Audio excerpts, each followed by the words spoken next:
YouTube stream up. All right. Pop on over to the Twitter sphere. Make sure the appropriate links are provided.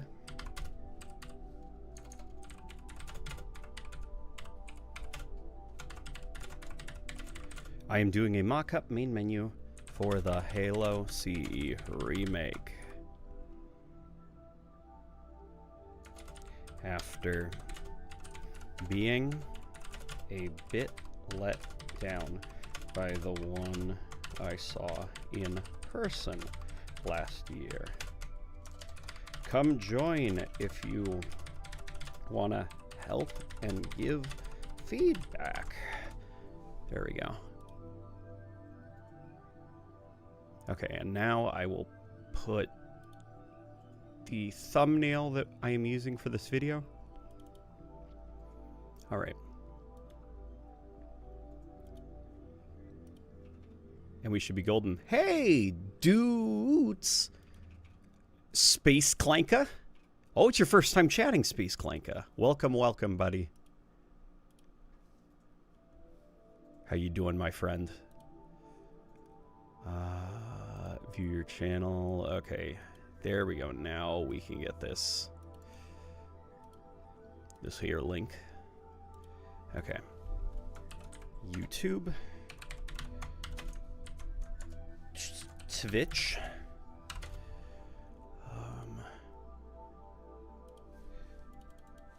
Give me 1 second, guys. Okay, my channel. Okay. There we go. All right, links have been provided. We can get this show on the road. Are you ready? Are you guys ready? Sorry, VB379, the fishing game is down. I haven't had it up for a little while. Opinion on Resident Evil 7. Resident Evil 7 is amazing. It's amazing. I was super, super blown away with it back when it came out. And I have not replayed it recently. So, for all I know, it could have aged not as well, but I still think that it is... It and Resident Evil 2, I think, are the strongest Resident Evil games to come out of this new era of Capcom. That being said, I have not finished the Resident Evil 4 remake yet, but so far I have been thoroughly impressed. I'm kind of quiet. How about now? How do I sound now? Do I sound good? Pool's closed. No fish. Yeah, well, pond's closed in this case, but... Alright, guys. How y'all doing? Welcome, welcome, everybody. Let's think of a fun little, like, Halo-y... A fun little Halo-y song to get us, you know... Get us in the mood. Oh, I know. Yeah, there we go. There we go. That's the one. Okay.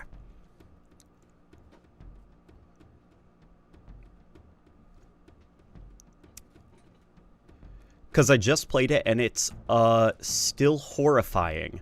Yeah, it's... Resident Evil 7 is great. It's kind of cool that they took the... Like, the horror aspect that the fixed cameras gave the original Resident Evil games, you kind of lose that in a third-person perspective, because, you know, like, you can see everything around you, you can even see a guy sneaking up on you, which, I mean, you know, fixed camera is the same, but you lose a bit of that flexibility because of the awkward tank controls, which are by design, and that's why it ends up working and the tension maintains. But in the third-person games where you just have, like, full flexibility, mobility of your character and the camera's in third person, it's a little bit less tense. So Resident Evil 7 deciding to put the perspective completely in first person, it almost gives it a found footage film camera. Like, you've got that, like, you know, horse blinders. Like, you can only see what's directly in front of you. So there's this huge emphasis on sound design and stuff, and it makes it so scary and atmospheric. Hope you're doing good today, LNG. What do you think the Xbox leadership changes makes me even more scared for Halo's future. I am very worried about the future of Xbox. I don't know what else to say. You know, I can't comment too much on it because I don't know the way Xbox is run as a business, but it doesn't project confidence, does it? And the new CEO, her credits are a little bit troubling that she doesn't seem to have any experience. Like outside of the AI stuff, like that's the only, that's what makes me so worried. I'm rooting for her though.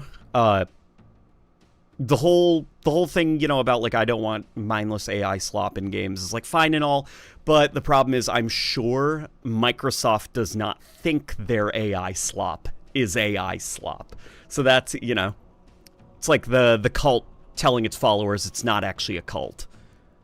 So it's like, yeah, I'm sure you guys believe that, but so that's my only concern. I am willing though to see if anything positive changes, I like that she keeps talking about Halo. Yeah, she said that her favorite games are Valheim, Halo, and something else.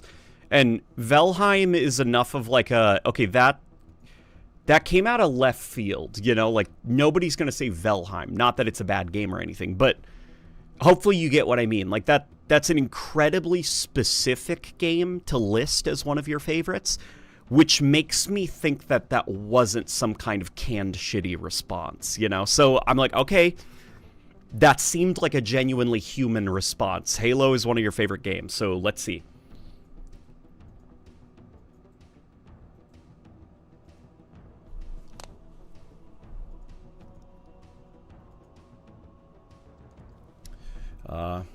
Recreating Peak? We are recreating Peak. And hopefully we can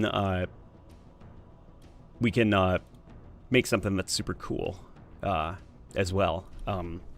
Halo campaign evolved menu. So the Halo campaign evolved main menu. The Halo campaign evolved main menu, I was able to fiddle around with, try out and stuff. I was not happy with it. Like, not that it's, atrocious or anything, but I was not. There are marginal improvements, and what I was hoping to see was massive improvements, because 343 Industries, one of their weakest aspects for their Halo games was always main menu and UI design. I should preface this with I'm not a UI designer. I can only say what feels good to me as a gamer. And what we tried out felt a little bit too close to, felt a little bit too close to Halo Infinite. For my tastes, there was not enough of a meaningful improvement over Halo Infinite. It's got that same kind of bland, sterile, corporate, West Coast tech bubble UI look to it. So I was like, you know what?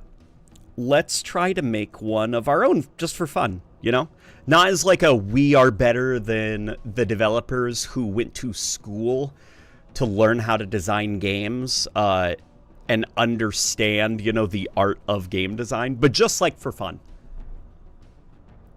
The big press A to start. I don't even mind the big press A to start. I'm sure that you can make that cool, It's just boring,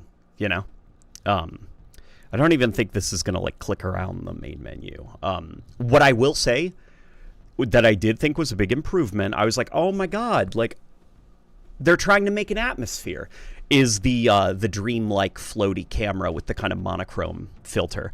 I wish that it wasn't like this kind of a poop green, I could maybe go without the poop green filter and do a more pleasant, cold blue, but it is what it is.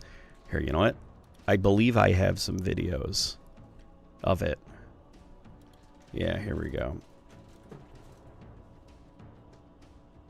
Yeah, there we go.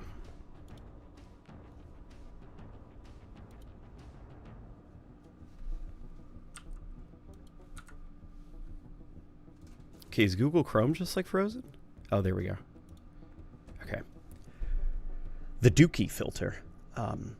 It says Titanfall 2, by the way. Does it? How about now?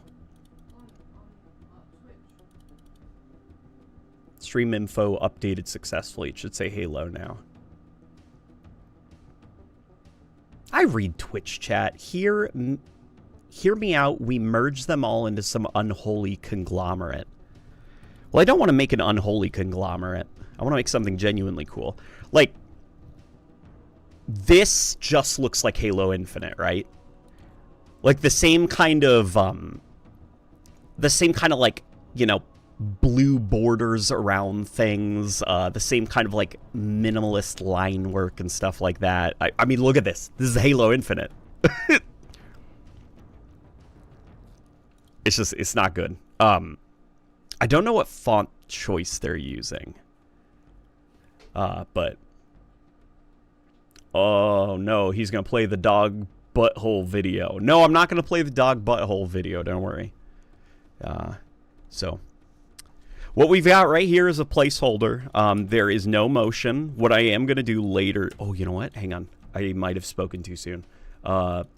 We could potentially have saved away, stored. Oops. Hang on, let me see if...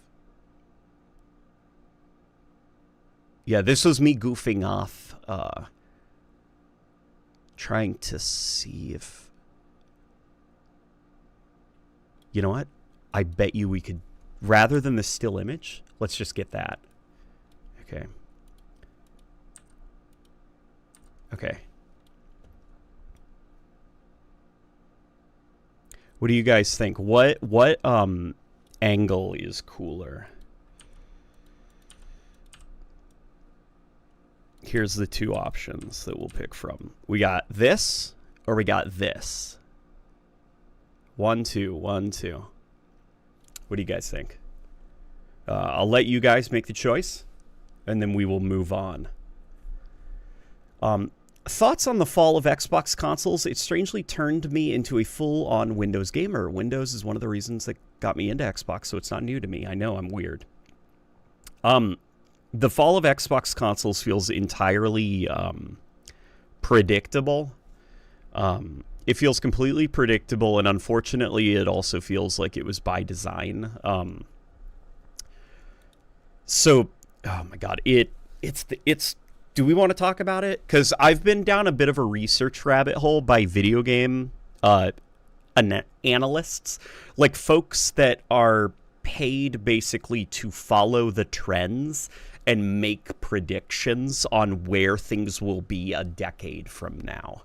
So they're not necessarily about, like, what game is going to sell the best this holiday. They're more like, here's the direction hardware is shifting in, and if anybody wants to listen, here are the steps you need to take to make sure that your business is agile enough to be able to pivot in that direction when the time comes. And one of the people that I follow actually had really interesting thoughts about the fall of Xbox, and it's bigger than Xbox, basically, what's happening, and the console business is going to be transforming in a way that I think people are probably not happy with. Back to using Premiere, it seems. I tried using Resolve, but it was just not tuned for my taste. Yeah, DaVinci Resolve, I was incredibly frustrated. Okay, let me start this off. I'm going to be doing some editing for something later this year that's a little bit more of like a film, and DaVinci Resolve seems to be exactly what I need for that. But for quick YouTube content, graphics on the screen, 2D graphics and stuff, I was kind of surprised at how unintuitive and clunky DaVinci Resolve was. I could not believe that it didn't have like a simple pen tool in the edit page, that something as simple as just like a mask tool. I couldn't like click on a clip and then like, oh look, I can now mask. I can't do that. I have to like go over into Fusion. I have to like create a node. I have to like make a whole tree of shit. All for something as simple as a mask. So there was a lot of stuff I wanted to do with that Fusion coil that I could not do because it would require quite a bit of learning on how to do it. Because it's not so simple in DaVinci. And so I was like, you know what? I am really going to, honest to God, try to figure out what's wrong with Premiere. And I figured out what was wrong with Premiere, why it was performing badly for me. So Premiere, for no reason that I can discern, does not agree with G-Sync. So I went into the NVIDIA control panel and I turned that off, and now it's fine. Now it's working. So yeah, that's cool. Smaller threshold looks better. Smaller threshold? Like here or here? Because something we are also going to do is we're going to color grade a little bit, because this is too bright in the background. I'm finding it quite iconic for my needs. To be fair, when you get used to Fusion, it's meant to be really powerful. No, it does seem really powerful. Like, it does, but I don't need the most powerful thing at all times, you know? Like, sometimes I literally just need to draw a shape on the screen. And I can't do that in Fusion.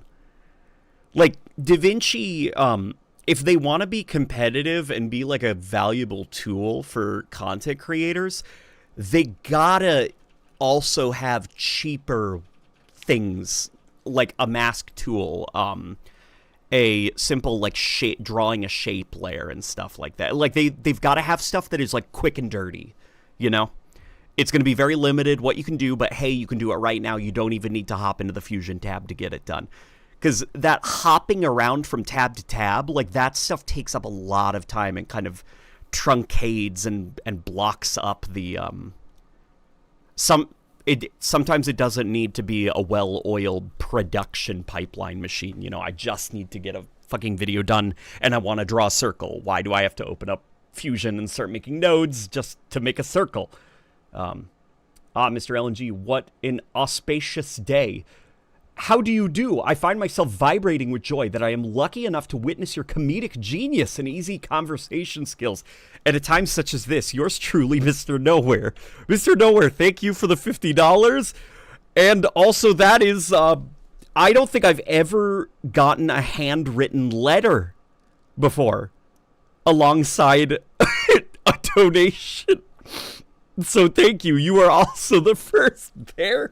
You're the Goatware. You are my king. You're a legend. I could not do this without you. You're the goat.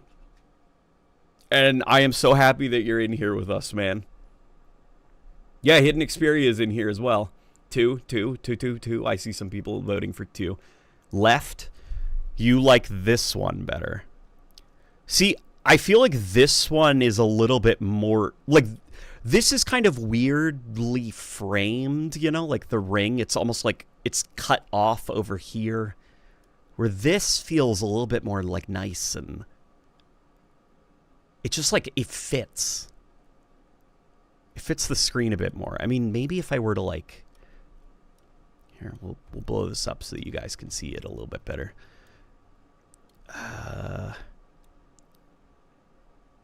Yeah, it's too wide.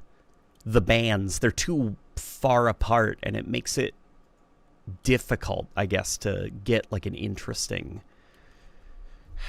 framing. Unfortunately.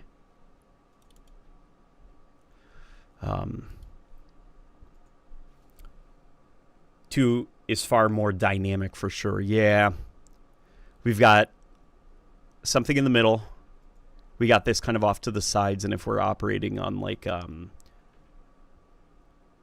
forgot what it was called, but basically, like, you want to envision on your screen that you've got 3 lines, and you kind of always want your subject in either of these 2 lines, unless it is, like, the most important thing, where, like, the whole shot is about this thing, then you want it in the dead center. And for the Halo ring, we definitely do not want it in the dead center, because this is supposed to be kind of like a UI. Alright, guys, you want to see something freaking cool? Even though this is Halo 1 themed, guess what we've got here? So, hello. Actually, hang on. Let's do it all in lowercase. Hello, my name is Taras, and then let's change the font to Svit. There we go. And then what we will do is we'll copy this. We'll do a couple copy and pastes. Let's also change the color, I'm thinking, of these to like a... I don't have the color wheel with me right now for Halo 2's colors, but we're also going to set it to screen.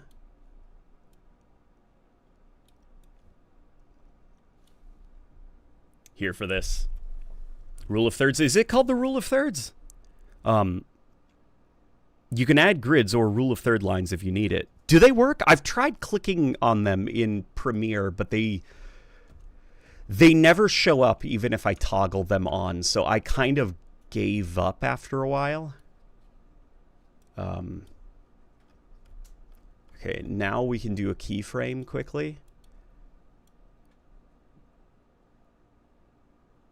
Okay. This is just to test out how it looks. Okay, it's a little bit too slow. That's all right. I probably could have... There's this cool tool that's called offset, or it's an effect, I guess, which is a little bit, you know, better performance-wise, but...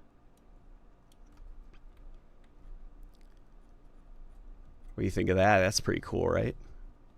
Even though that's not very Halo 1 themed, that's very Halo 2. It needs to be darker on the blue text.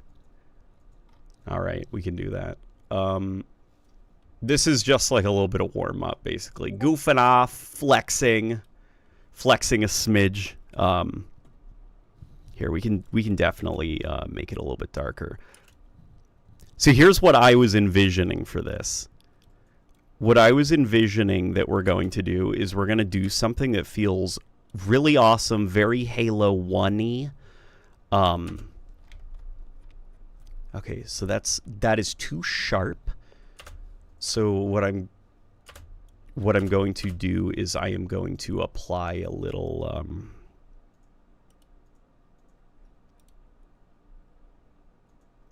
blur.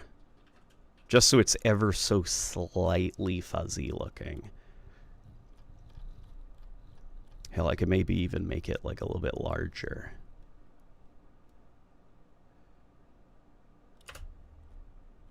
Look, what do you think of that?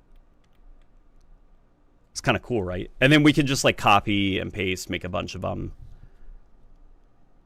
We could even mask the ring if we wanted. Or not the ring, we could like basically trace the ring so that it will not show up if it crosses into the ring, so it'll look like it's behind it. Who's messaging me on Discord? I'm getting a bunch of Discord messages. Let me mute Discord for right now.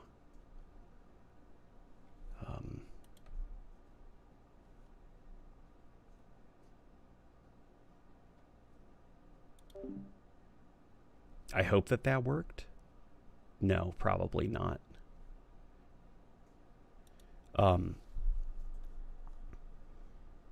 Oh, that's not bad. Frame guides. I want to do better video editing in my videos, but with school, I do not have the time nor the energy to invest into video editing skills. The way that you could do it very easily is basically this, what I'm doing here. It's this thing that I did a while ago to learn Premiere, which is basically like remake something that you really like, whether it's like a Halo main menu or a scene from a movie, like re-edit it, you know, like add your own sound effects to it and stuff. And that exercise does wonders to teach you the ropes of a new piece of software.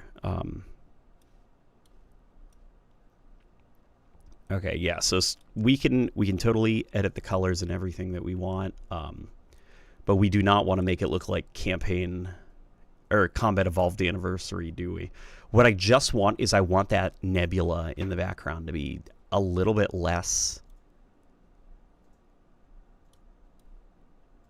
Yeah, a little bit less crazy. So this highlight thing, what it'll do is you can see there, it's like the highlights, like the whites and stuff. We want that kind of down, but what I do want is I want the surface of the ring, all the little dots and like little lights and stuff. I still want those, you know?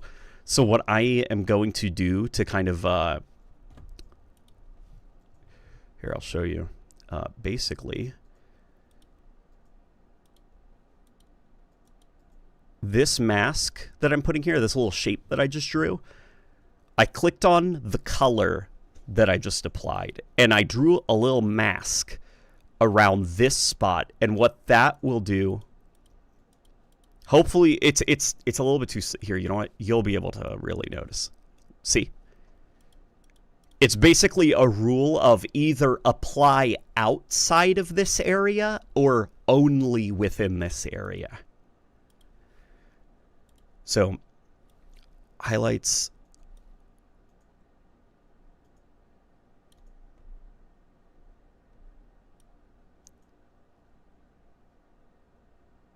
There we go. Okay. There you go. Do you see the background now is a little bit dim, but you can see the ring is a little bit brighter. And in fact, I'm not satisfied with the way that the ring looks at the moment. So I'm going to, it's like, it's this little shortcut. People in Premiere probably know what I'm doing here. I'm just throwing that into a nest right now. Don't worry about it, okay? Don't worry about it. We are now going to the highlights, the thing that I said. We're actually going to we're going to do that, and we're going to draw the exact same shape, only this time we're going to make it so that the effect is localized only on the surface of the ring. So look at that. We kept the previous effect of the background being dimmed, but now I've made a new effect that actually brightens up a lot of the details on the surface of the ring. See, because I want all of those little white dots. They make the ring look very techy, very like advanced and futuristic, you know? Is it a galaxy? Why would it be a galaxy? Isn't this like in the galaxy? I always thought it was like a nebula. I guess it does kind of look like a galaxy, does it? Can you give the surface of the ring a little bit more brightness and definition? Like the outer band or the inner band? Because the inner band has a depth of field effect actually applied to it.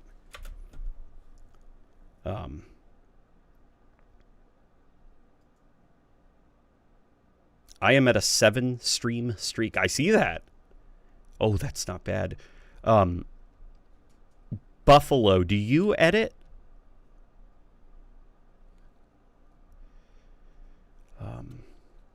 Hot take, but the Halo MCC Insider load screen may not be the best, but it is the prettiest. Is that the one with, like, just the Halo ring? That one's all right. I just don't like that it's a still image, that it's just like a JPEG. It's a problem that 343 has that I hate, and I don't know why they do it. They've been doing it for years now. Ever since the MCC, it's rather than like a really cool animated main menu, they just enjoy a static JPEG. And I noticed that the Halo remake also has static JPEGs for its main menu, or for its loading screens.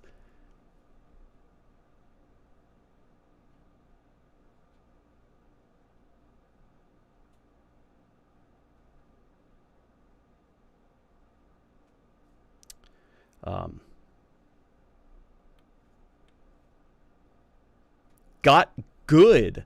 How was the LAN this weekend? Oh, it was so fun. Okay, so Rebecca and I attended a Halo LAN party.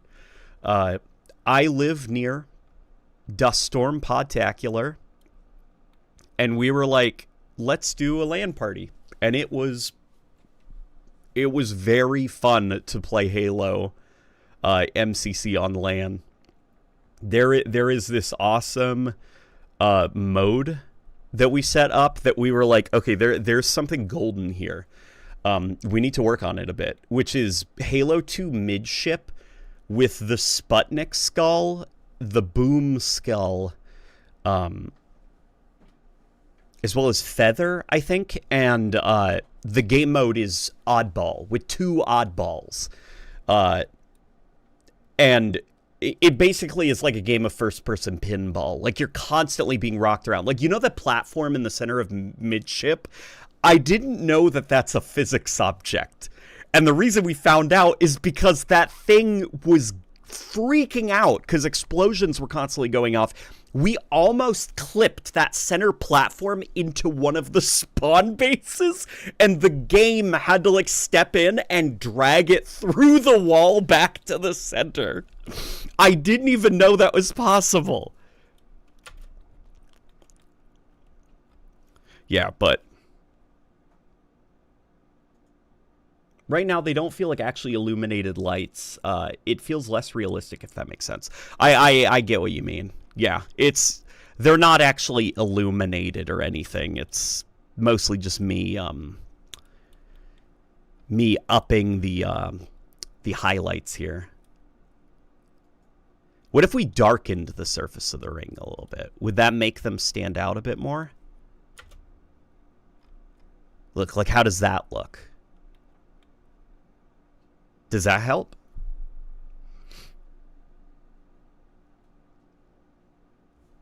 Let me get some music going, actually.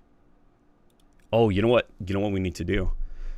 You guys get to help me pick... Okay. I'm getting the... boop, boop, boop, the Discord notification sound.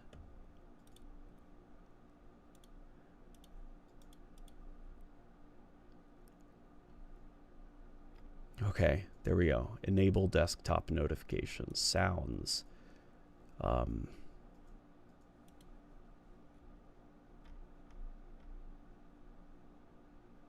Disable all notification sounds. Yes, please. Thank you. Okay. Sorry, I heard Buffalo from the other side of the room. What's the question? Do you do video editing? That was my question.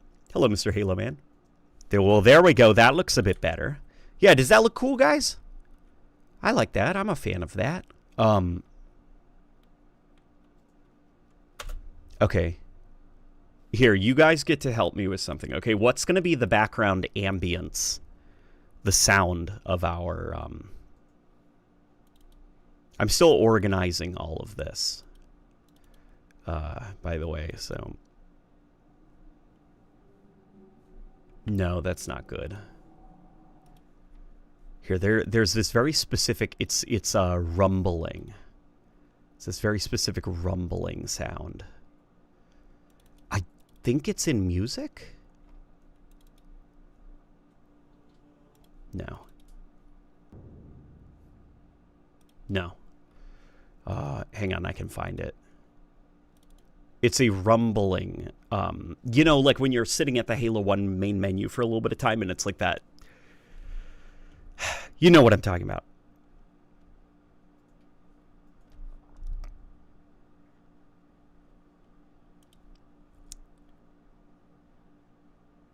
I don't know if it would look good, but I think having the classic main menu with the moving camera, but remade, of course, as well as having the blue filter over it, like Halo 2 and 3 would be my ideal menu for Halo CE. We could actually try that. We could give that like a little try.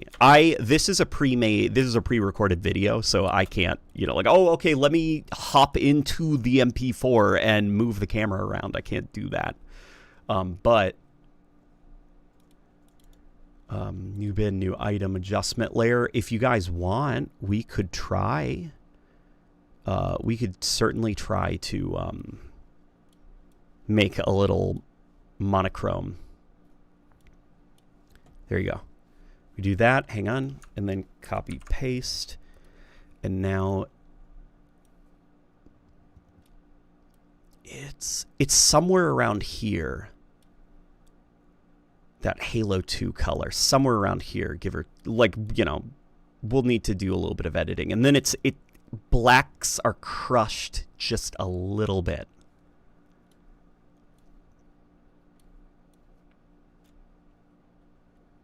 You know, there's just a little bit of, like, artifacting and stuff. I don't know, what do you guys think? You like the blue filter? Put the Halo 5 logo. Do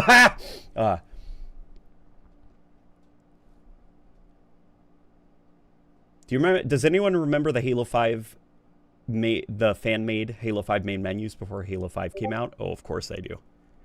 Okay, I ordered.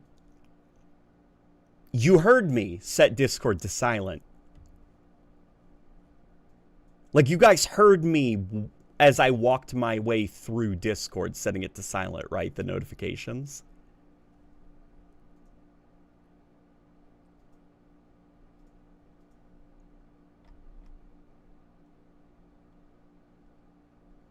Disable all notification sounds. Yes. They are all disabled. So why am I hearing boop? I think it looks good personally. Okay, so we like this. We want to keep this main menu. Here, let me bring up actually. We're gonna try to find the grumbling, rumbling, atmospheric sounds, but Halo 2 references.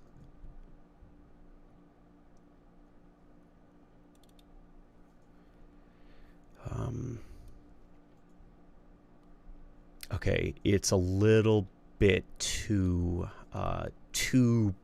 crushed. I think I went to quote George Lucas, I went too far in a few places. So let me fix that. Yeah, okay, I see. So I need to make basically the shadows have a bit of a blue tint to them, you know?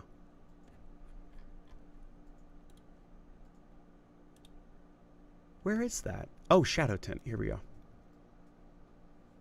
Yeah, see? Okay. Okay, and then we can go back up to here.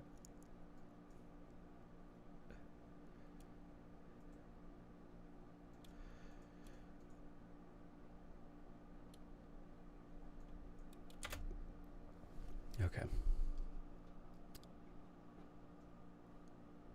You know what is easier late night for Discord? Do not disturb mode. Do not disturb mode. Is there a do not disturb mode?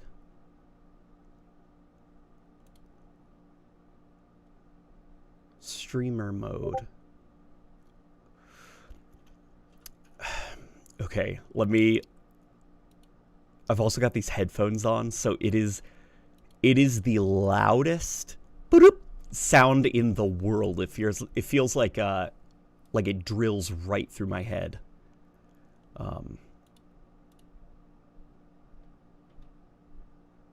I like disable all notification sounds is clicked on. Like it's on. I activated it, and Discord is like, oh, somebody in some channel somewhere, they just said something. We just thought you should know. Oh, thank you. Thank you. Do not disturb. Okay. Thank you, boss. That helped a lot. Streamer mode is good too.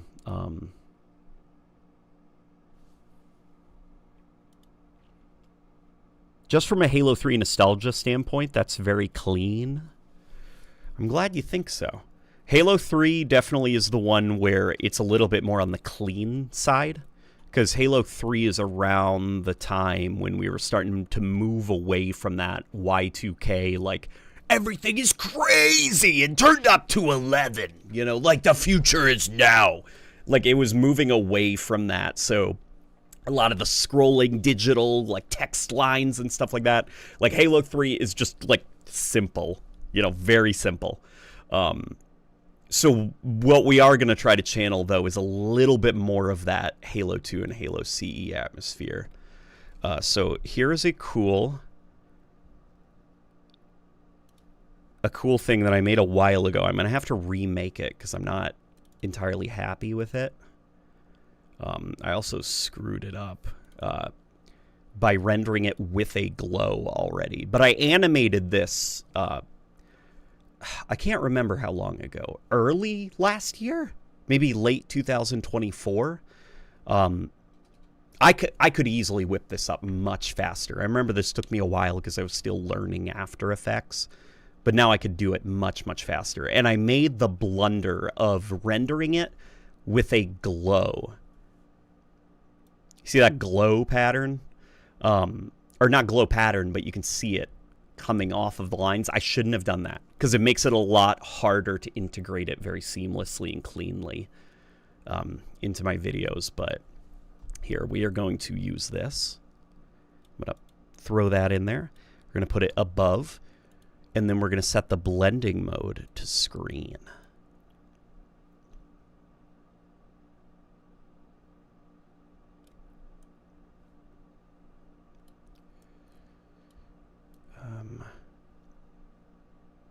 Trying to think of like a good position for this, to be honest, because like that ring,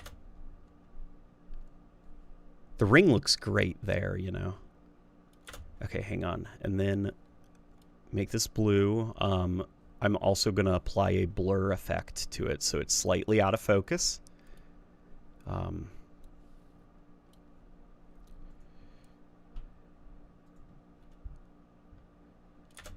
Just so there's, you know, and we're going to make it like slightly faded.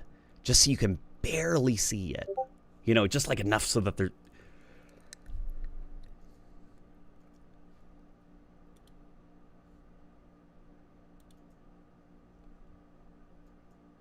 You guys heard that, right?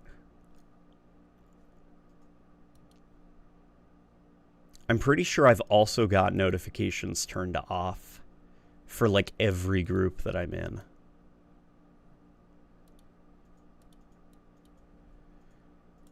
So I have no clue where that could be coming from. Discord is haunting you. It certainly feels like it. Uninstall Discord at this point. Oh, unfortunately, I need Discord at the moment for stuff. It's a very useful tool to stay in contact with folk, even though Discord seems hell-bent on giving folks an excuse to uninstall it and start seeking out alternatives.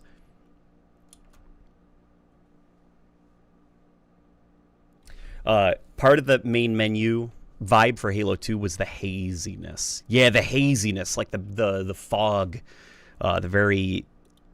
Here, I think we could actually probably replicate that like a smidge, right? Hang on.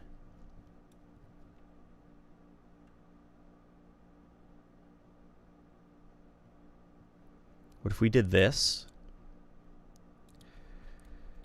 Okay, hang on.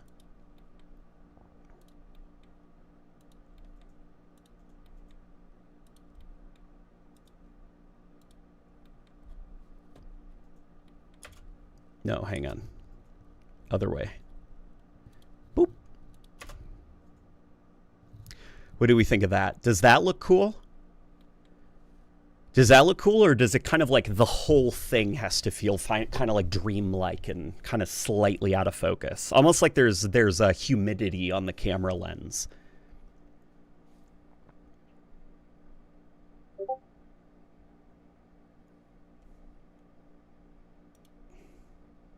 Okay, I've got Do Not Disturb on. I've got notifications turned off. I've got... Oh my god, I'm looking right now. Discord has unmuted a shit ton of random...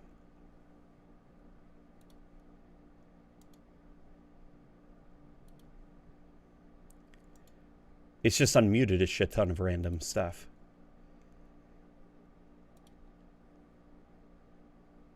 Okay. Some film grain when you get the chance. Yes, some film grain. That's a good idea.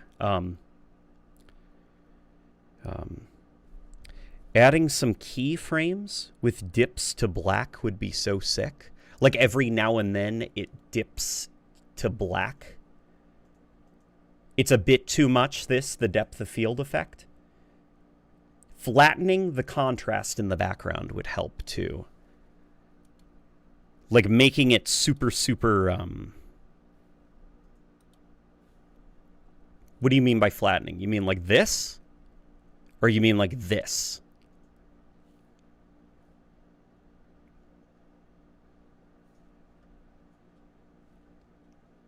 Some vignettes a decent idea. If only you could close the application making the noise. No, I do. I close Discord and it still makes noises. Like, I've tried. What you... I know that you're being funny. And I know it seems like a simple thing that I am overlooking, but believe me, I've tried. It doesn't work.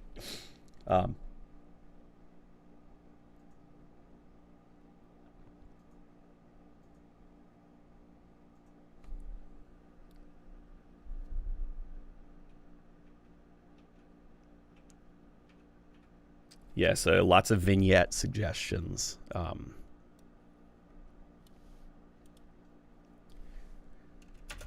There we go, kind of like this.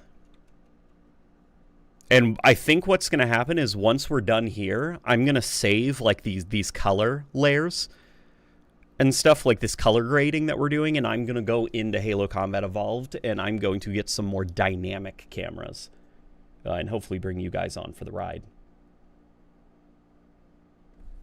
And when you press start to continue, the contrast washes out. That's a fun idea, actually. Okay. That's actually a very fun idea. Here, what are the options for campaign evolved?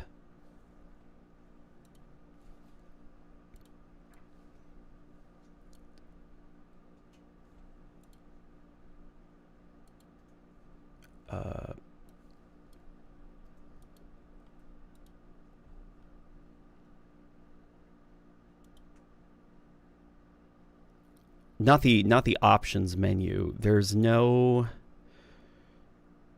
footage of me just like clicking around to see what's what.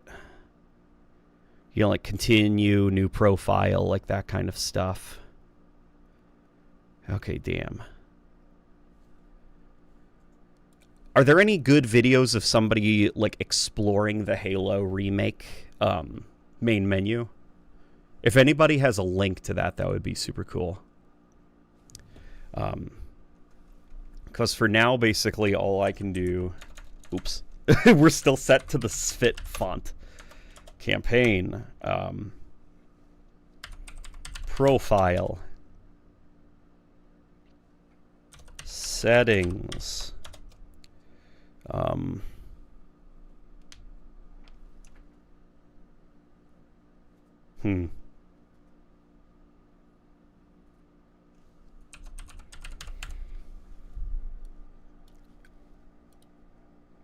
Svit, no, it's Conduit. This, Handel Gothic was the font, I believe, that Halo 1 used.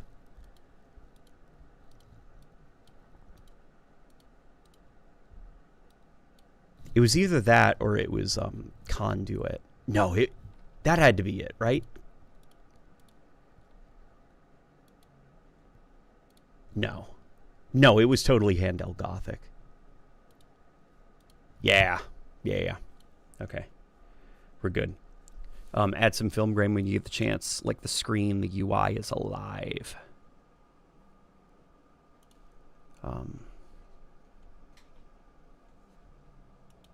Where'd the YouTube chat go? I lost you guys. Okay.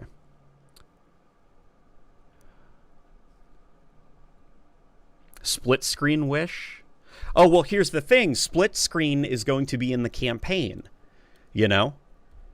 So you're going to click on campaign, and split screen is just going to be there. And everything will be okay. They surely will not forget about split screen again.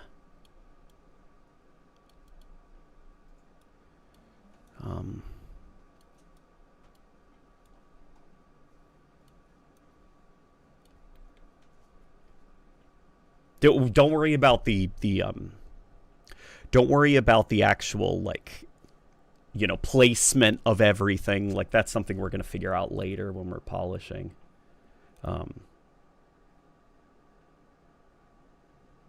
Why is Delta Ring 2 customization better than Infinite? Probably because I'd imagine Delta Ring looks like a Roblox game, and it doesn't need to be made using the it doesn't have to be made using systems that have not been very well organized under the hood and go back, you know, decades. Like, it's just Roblox. Like, you can do whatever, and don't worry if it doesn't look polished. Uh-oh. I see a bot. Hang on, I'm going to nuke him from orbit.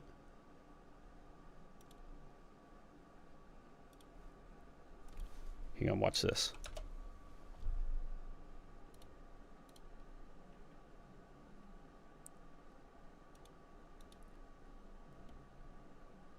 I right-click him, right? No. Yes. And then we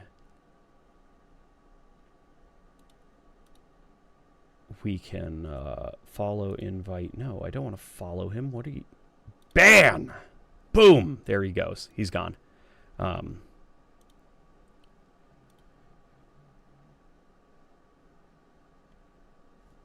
Yeah, unfortunately, there's nothing we can do about Discord. Hopefully, nobody will say anything ever again. Where are you gonna put the powered by Copilot branding? That's a good point. I need to leave a lot of room for a powered by Copilot thing. What do you guys think for this? Should maybe theater be, like, you know, up here below campaign?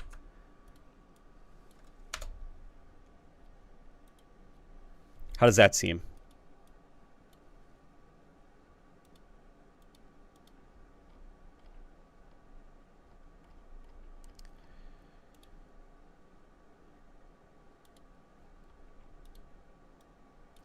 Let me also make these, you know, slightly brighter.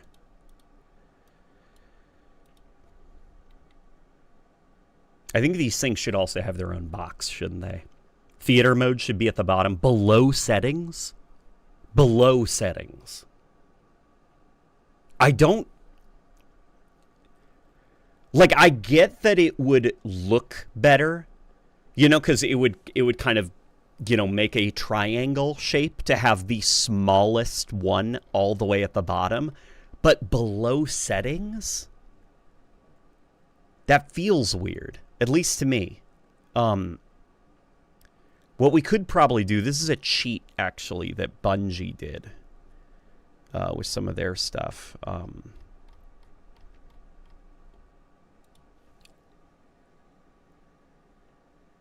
Would theater not be in extras? Ooh, you know what? Extras is a... Well, okay, here's what I'm thinking. Theater mode, is it an extra? Because when I think of an extra, I think of, like, developer commentary, behind the scenes, concept art. You know, like, that's what I think of with extras. Theater mode seems like a tool. Like a genuine tool. And I don't know if that's one that you want to bury in extras. Like, you'd want that to almost be, like, featured front and center as a core part of the... Like, the reason I'm not making just community, like a community tab, is because Campaign Evolved will not have a... it will not have a multiplayer component. If it did, I would put, you know, theater mode into some kind of all-encompassing community tab. And to be honest, like I'm not dumb. Campaign Evolved will not have campaign theater mode. Okay, it's not 343. Over a decade ago, decided that campaign theater mode is stupid and bad and dumb, and they don't want to waste their time with it.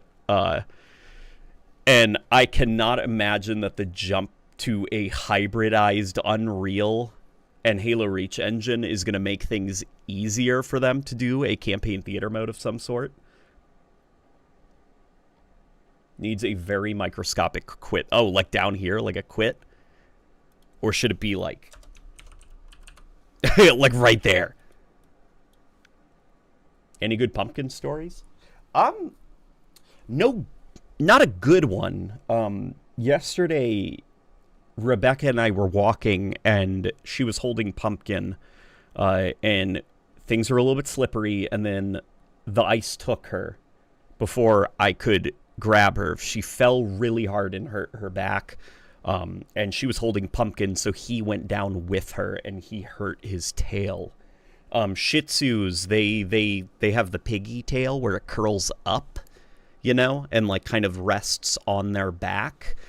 So he landed right on his butt where his tail, you know, kind of like arcs, and he, you know, yelped. And he's been lowering his tail.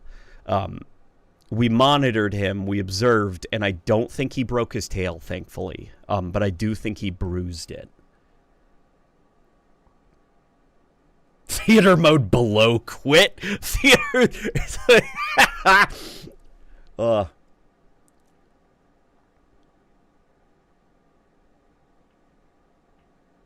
I don't think mimicking CE's OG style directly is the play. No, that's not what we want to do either.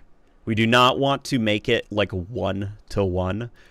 Because if we wanted to make it 1-to-1, that would be extremely, extremely easy.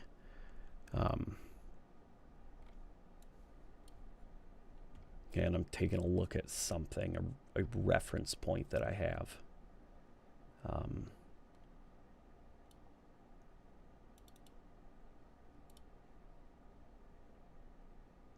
Here's actually a couple of interesting ideas that we could go with for inspiration if you guys want. Okay, so here is some promotional artwork for Halo 1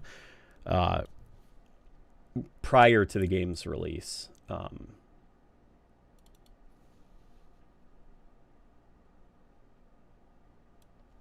Which this stuff is freaking awesome. I love this stuff. Love the way that it looks. And these actually served as like a huge source of inspiration for like this, which I did.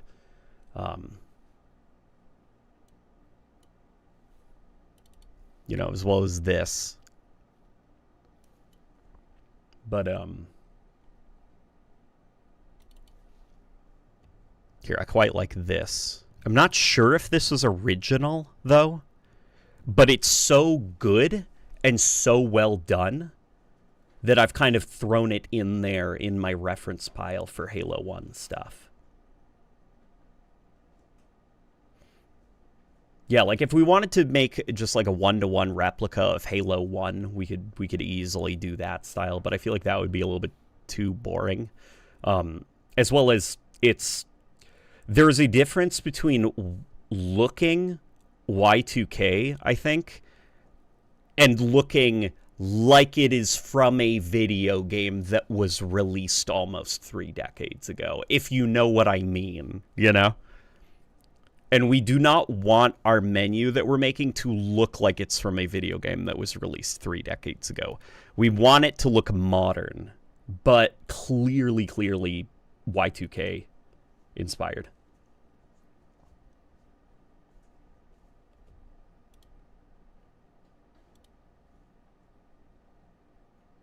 I think this was done by an artist on Twitter that I follow. Quite possibly then. Quite possibly then. Because there are a lot of talented folk in the Halo community.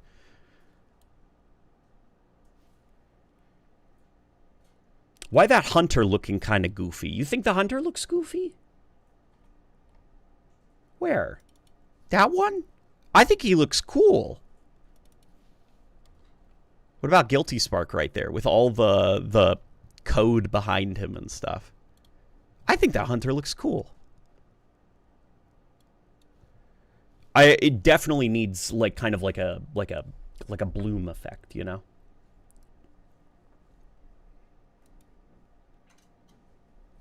Like how it's looking so far. Okay, I'm gonna stick with this for now. Profile. I've got to make profile a little bit longer though. So hang on. This is like, don't worry, nobody's... Oops.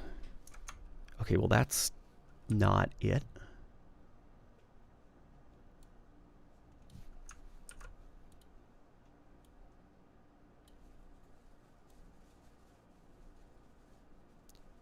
Why is F and I like surgically attached to each other?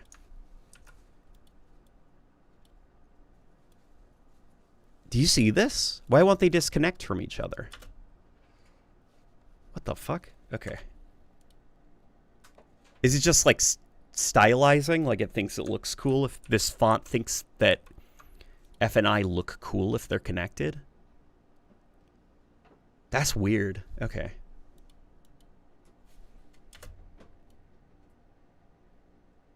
Okay, never mind then. What I was going to do was I was going to make very subtle spacing differences between the letters for profile, but I don't think I can do that. So I am going to have... What's a longer word than profile? Like something that would be like career. You know, it would kind of give you the idea that if you were to click on this tab, you would get access to like your career, how many Covenant you've killed over the course of your time playing the remake, what achievements you... Like, you would be brought to a new menu that has all of that information, you know? Ban rounds in atmosphere? Yeah, I know. We nuked that one from orbit. Account? Service record's good.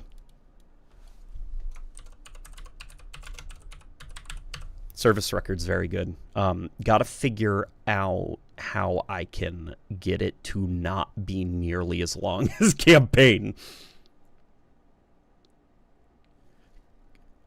Record. Well, see, it could be record, but you could also accidentally read it as record.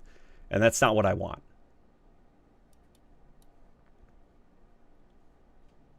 Spartan story. Yeah, I know. Yeah. Spartan record, Spartan campaign, Spartan settings. Are you done playing? Hit the Spartan quit button. You know, if they actually do remake the Halo 2 campaign as well with after Halo 1, it's going to be funny that it took 343 Industries remaking Halo 2 to force them to bring back playable elites to some capacity. Like, they literally would not be able to remake Halo 2 unless they did playable elites.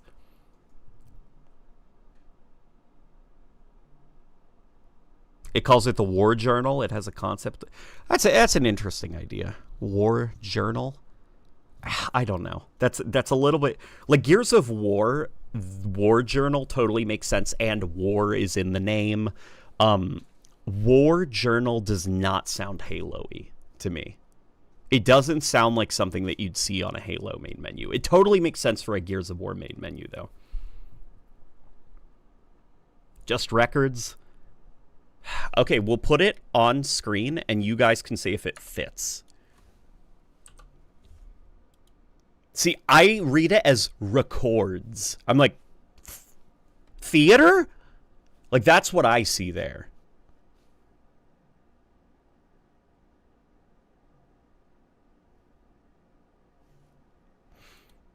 I do like extras, though. Oops. I do like extras, though.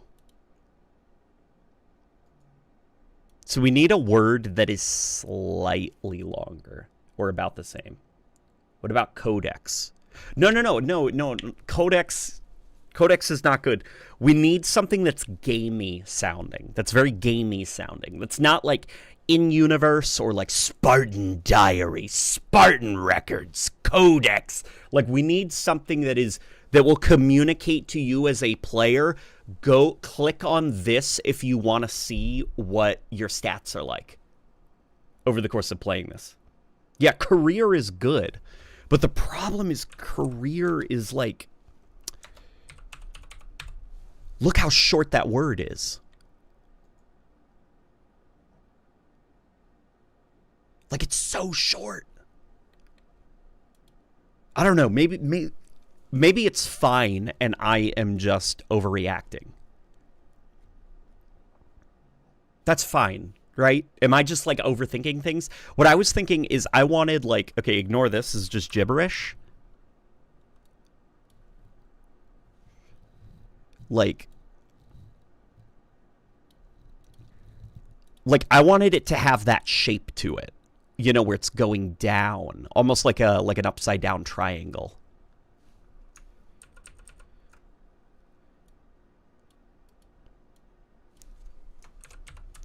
Is it fine just career like that? Okay, I think I'm overthinking things. Okay, and extras is totally under settings, right? Or should extras be above settings?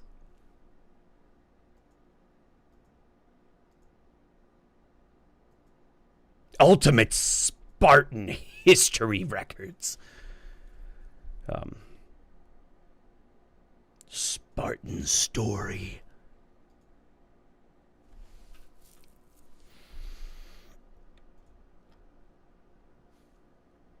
Yeah, that's totally fine.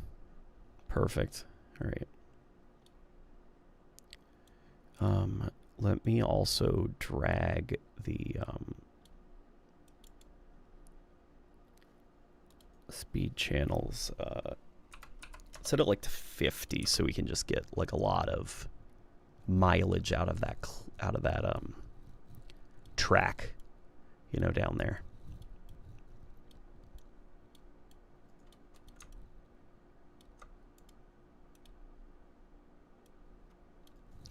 Okay, what do you guys think so far? Settings, extras, quit makes sense. Okay, it does. Settings above career. Settings right below campaign. I don't like. See, I think campaign's the most important thing because that's the video game. Below it is your career, so what you have done in the campaign. Settings is like, oh, like you want to edit, like you want to edit your stuff, right? Then extras is like the fun after the fact, you know?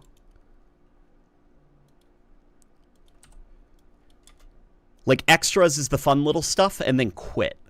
But also quit we're going to have to maybe think about because people are going to be playing this on console.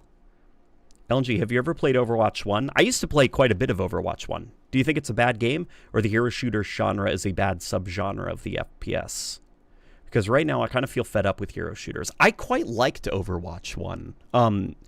What drove me away from it was that they started to tweak existing hero characters, like giving them different abilities, changing up like their role in the combat, and obviously you have to do that, you know, as the years go on and like metas change and stuff, but I really liked playing as Mercy. I really liked being a flying, healing character. And when they began to change how Mercy plays and like take away some of her abilities and redesign them, Mercy didn't feel like the character that I enjoyed healing as. Just because all the gameplay options were completely different. So I just, after they introduced that like tripod robot thing, you know what I'm talking about, the tripod robot with like the 3 wheels or something. That's around the time when I gave up. I stopped following Overwatch.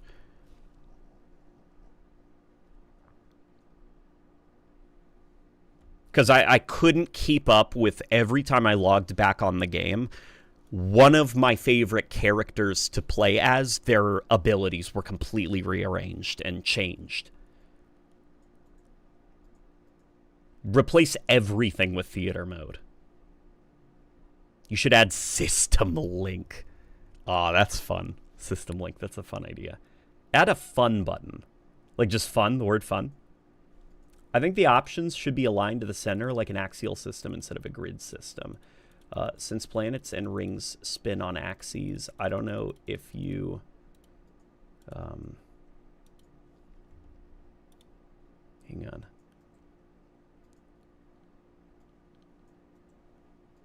Instead of a grid system, since planets and the rings spin on an axis. I don't know if you already went over this or not. What do you mean by that? Can you clarify? Because if you've got a good idea, change quit to exit.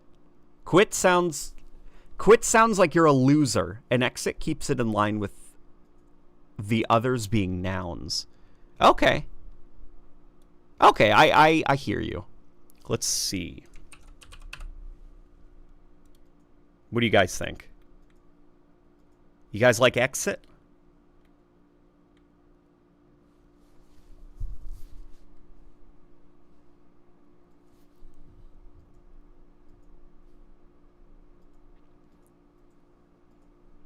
One thing I wish 343 and Halo Studios added to the MCC was theater support for Halo CE and Halo 2, or a photo mode for the campaign.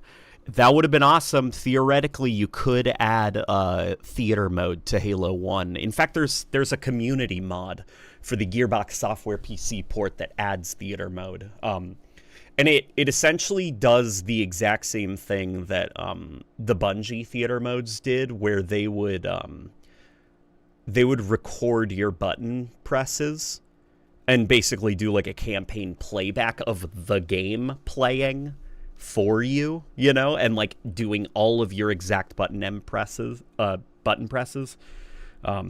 Part of the reason that Halo 4 did not have campaign theater is because they switched the way that AI logic was handled under the hood. I forgot the exact specifics of it, but in the Bungie Halo games, if you were to, down to the millisecond, down to the placement on the map, if you were to repeat your steps, the AI would predictably react in the exact same way. But for Halo 4, they tweaked it so it's like they changed it to a different system, and so it became slightly randomized. So what would happen is you'd get theater mode desync, where the AI would not be reacting the same way, and the theater mode clip would become completely unraveled, and it would crash. Now, it is usually fine for just your first playthrough, but if you rewind, that's when problems start. In my opinion, what they could have done is they could have just done it like Halo 3, where campaign mode does not have a rewind function. But, you know.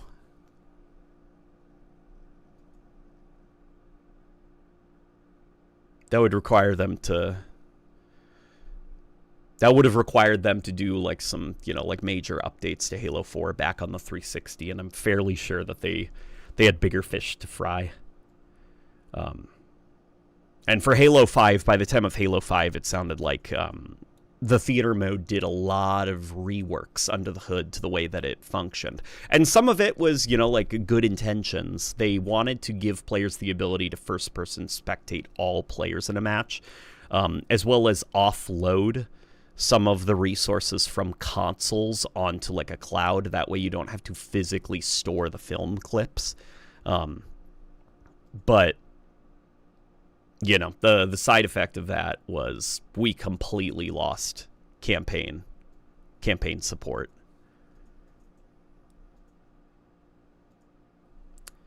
Sir, I have a question for you. What would you pick for your last meal and why? You can't pick pasta. Oh, man, for my...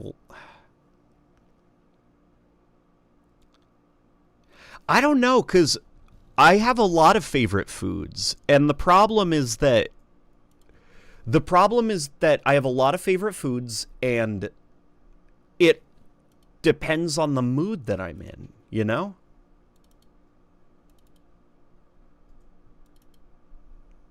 Like, it genuinely depends on the mood I'm in. So whatever I say now could be completely different.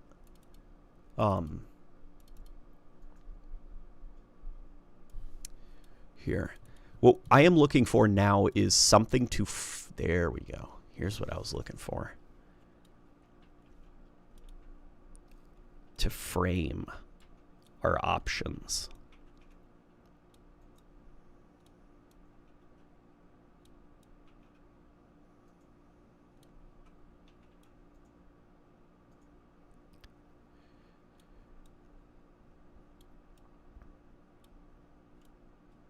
How do you guys think this looks? Does that look kind of cool? Or should it be maybe on top? You know what? Let's do one on top, one on bottom. And let's just see how it looks.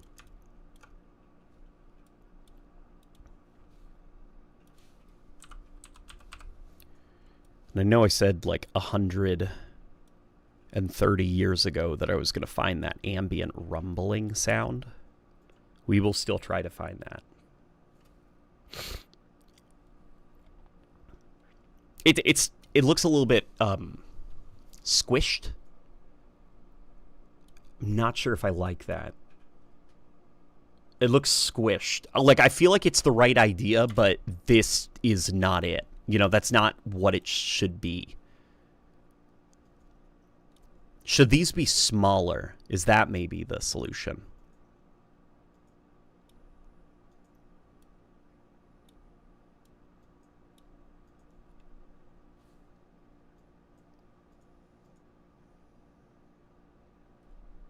I'm still shocked that they got rid of the campaign theater mode for Halo 5 and Infinite. I hope that's not going to continue into Halo 7. Oh, I assume it most certainly will. Because it's not that they got rid of it. It's not that they had the theater mode for Halo 5 and they threw it in the trash. It's that they did not even make it, you know? Like, when they were designing Halo 5, they did not even make it to begin with. So there just never was a theater mode. And same for Halo Infinite. They just never even made a theater mode for the campaign. And that's kind of the problem. Of like, I wish that they'd bring back campaign theater mode. It was a very useful tool for content creators as well as for the community, I think. Helps share like viral clips, you know, from campaign runs, like funny stuff that happens. Also, PvE has so much potential to grow and thrive in Halo, but it will require Halo Studios to expand their scope of Halo beyond just campaign and PvP competitive playlists. I appreciate that we got Firefight for Halo Infinite and how it is different compared to ODST and Reach, but it does get boring after multiple playthroughs, so I end up going back to PvP. Yeah, I think that they... So I think what folks really liked about Warzone Firefight was I think that they liked the narrative wrapper of it, that there was something of a narrative component to it, you know? Like, even if it was as simple as, like, Sarah Palmer being like, the Knights are appearing over at the fuel pump. Defend it, Spartans. I think folks just kind of liked that feeling of, like, you're on an op. There's opposing forces everywhere. Like, you've got to complete an objective and then get out. I think that they could make a kind of more... they could bring back Warzone Firefight. You probably couldn't call it Warzone Firefight. You'd have to call it something different because it wouldn't be connected to Warzone. And Warzone, now that name is synonymous with Call of Duty, so I don't even think Warzone could come back. You'd have to rename it to something different. But I know what you mean. You need something that's slightly randomized, something that feels a little bit narrative-y.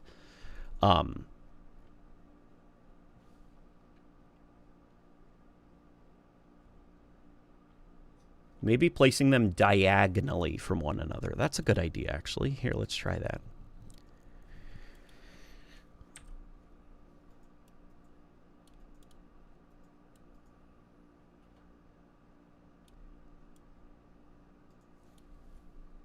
That looks funky. That looks really funky.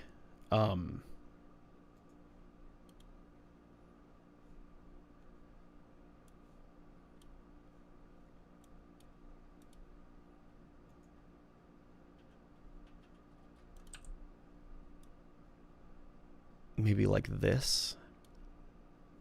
And then let me put that one on the other side. What do you guys think?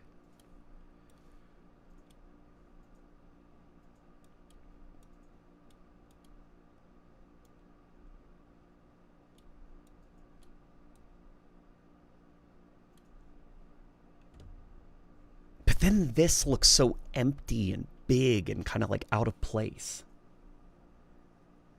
You could try making a blue box like Halo 3. We could.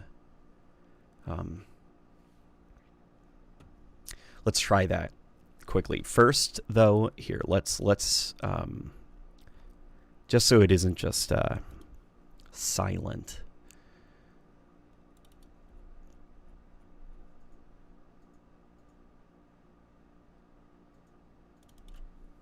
Here, is this the rumbling?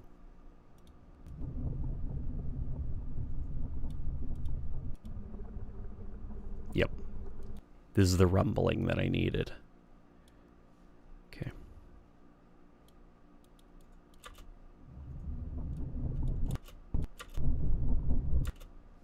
Let me lower the volume of that a smidge. This is what I hope Halo Studios is working on. An ODST survival game inspired by Resident Evil 2, a Ninja Gaiden action-adventure arbiter game, where I hope they show what he and his elite allies were up to after Halo 3 through to Edge of Dawn, and a Warhammer 40k third-person shooter game where you play as a heavy infantry unit like a brute that explores what the brutes do and what missions they go on. Also, would like them to do more third-person, like RE. I'd imagine that what they're probably going to be working on is some sort of third-person live service game alongside whatever the next mainline Halo is, like, or at least the next mainline multiplayer component.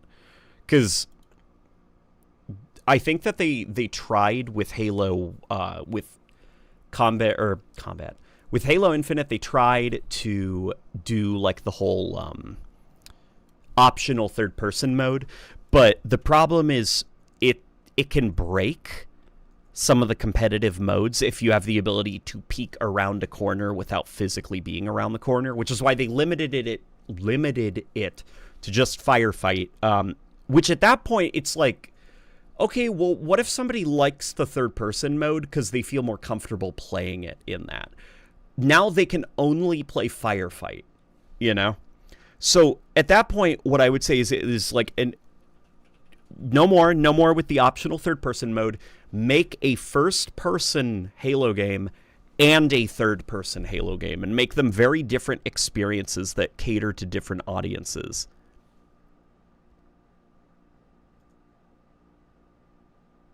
That's a hopium list. It's very hopeful. It's very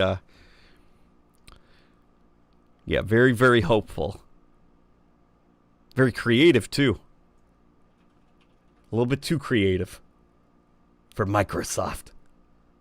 Yeah, we can let's try to make a blue box of some kind.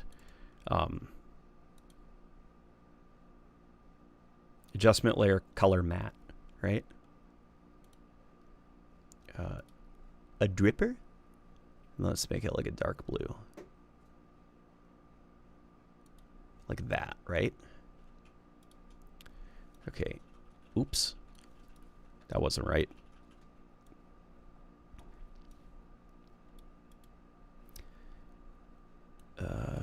Let's grab a bunch of these guys and let's move them up.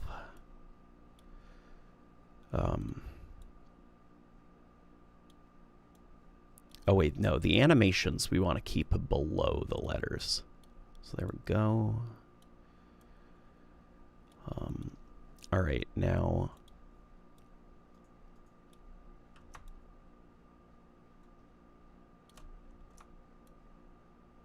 East. Oh my god. Okay. No, let go, release, please. Okay.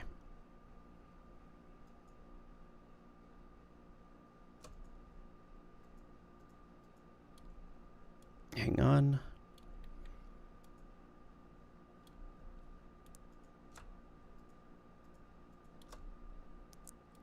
Then we'll make another one right up there. Okay, and then this guy we will put right here.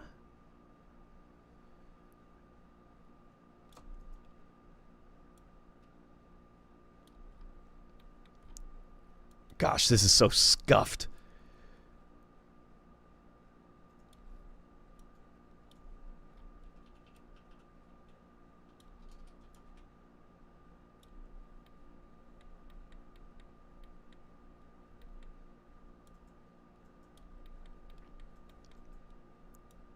Yeah, it's not 100% lined up, but don't worry, we're just having fun for now. And also, I forgot the controls. Okay, that's a little bit funky looking. I don't like that. I don't like how it came out.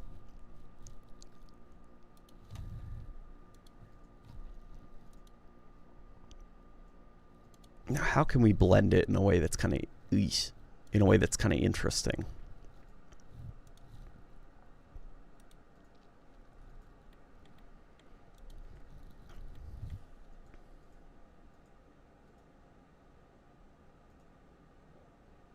This UI comes off more like Halo 2 than Halo CE. That's what I'm starting to feel as well. Like these, though we're also not trying to make it exactly one-to-one with Halo CE, but yeah. I do think that we could probably lose these.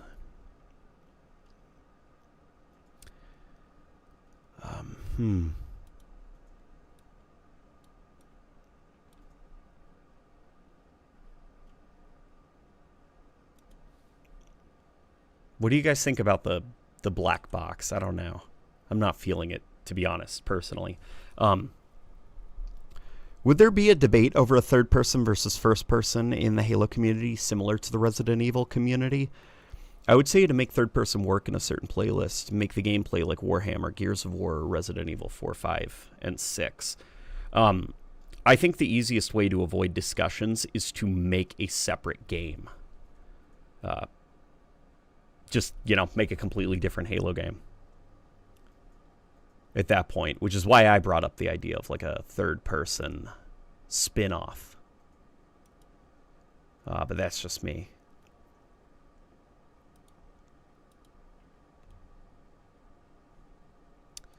Alrighty. Okay, we got some of this set up. It's feeling a little bit too modern for my tastes.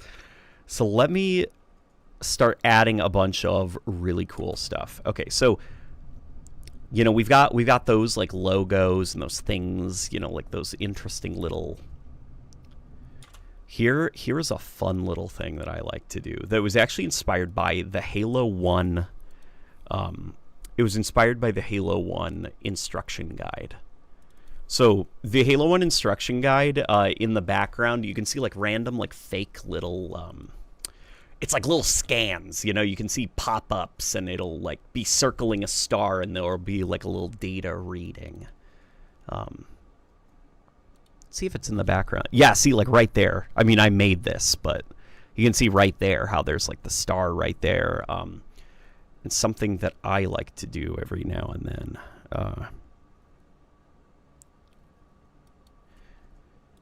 Okay, so what we're going to do is we are going to go into our little like drawing tool. We can like, crap, no. Hang on, okay.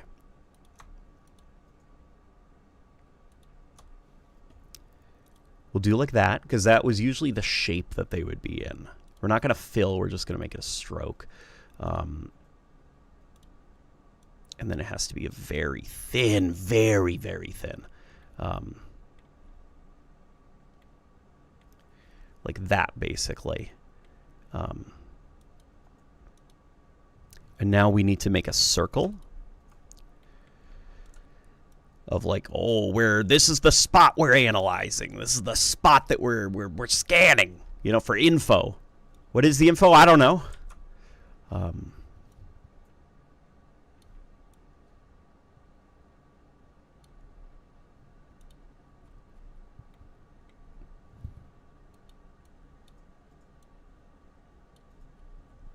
Now watch this. This is very fun. Okay, so we're gonna like we'll have it start up here. You guys are gonna like this though. Okay, this looks very cool. When it's a little bit of setup work, okay, but the effect looks so goddamn cool when it's finally like done. And I've got it like animated and moving around the screen and stuff. Let me sound assets, common, no editing stuff. I am still spring cleaning, okay? I have watched, I'll show you, I'll prove it to you. Somebody said clean up your fucking PC the last time I streamed, and I listened to that guy, okay? Halo Video Editing Kit. See, I've already started. I've already started on a new editing kit. Okay? Here we go. This is what I need. Ah!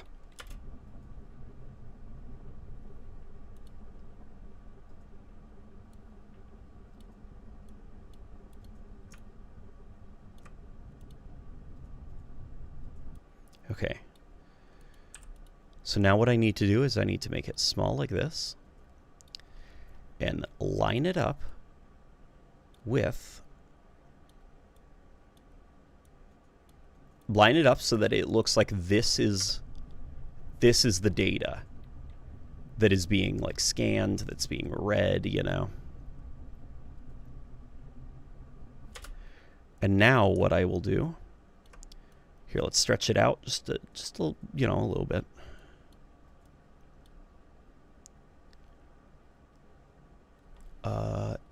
Just so that you can't exactly read it, you know, because we don't want it to be super legible. Like, this is just gibberish. But I want your brain to see this and just be like, gotcha, it's just code stuff, scanner stuff.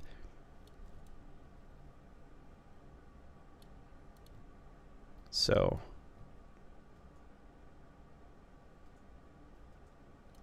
okay, I don't want it so symmetrical.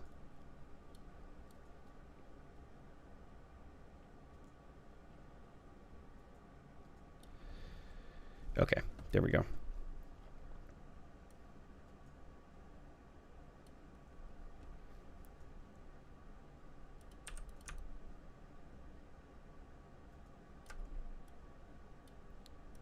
All right, we take that little drawing of the like scanning this star, you know, that thing there.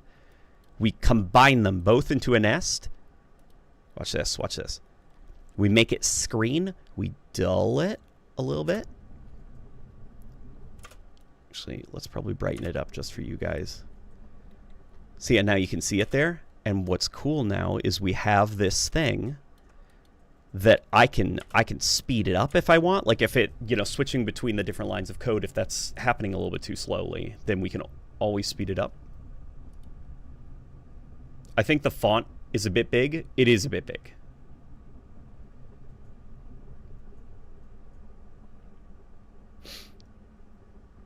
And I need to probably do a new one, you know, but so watch this. Okay, it's gonna start up there. Let me make it a little bit faster. Uh-oh. That was a lot more than a little bit, wasn't it?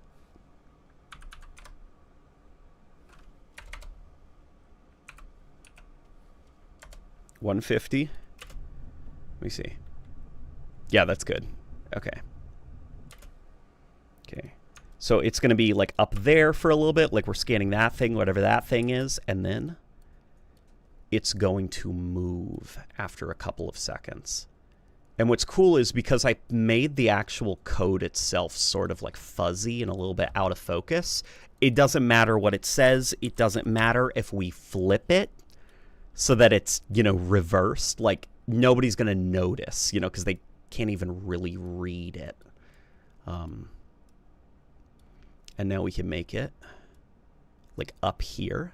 You know, like off screen a little bit, like it's scanning something that is up here where you can't see, which is why we are now going to add a Gaussian blur so that it's kind of like a camera depth of field effect, like it's in the foreground and it's a little bit out of focus and you can't really.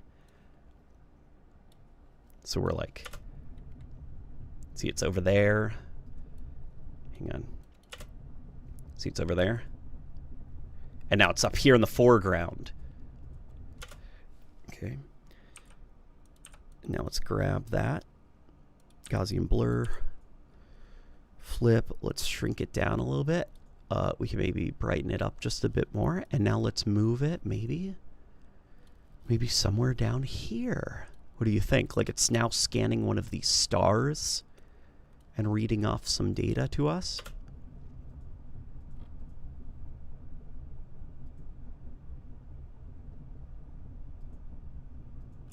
What do you think of that? Is that cool?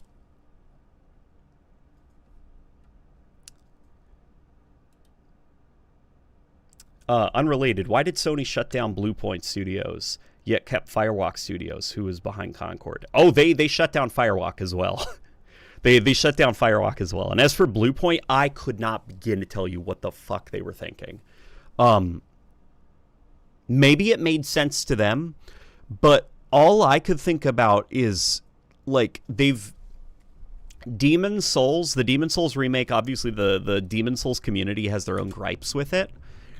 But I think consensus was it was a decent remake. So the logical thing to do is remake Bloodborne, you know? Put them to work remastering some of their old franchises, you know? I don't get it. I don't know. I don't know what Sony was thinking. But they shut down Blue Point, and now all those developers are scattered to the wind. And it sucks because it seemed like they were a very good team, you know?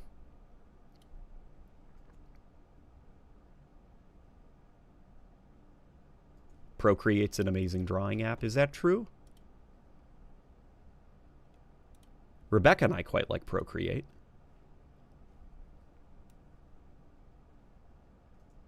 So that could be true.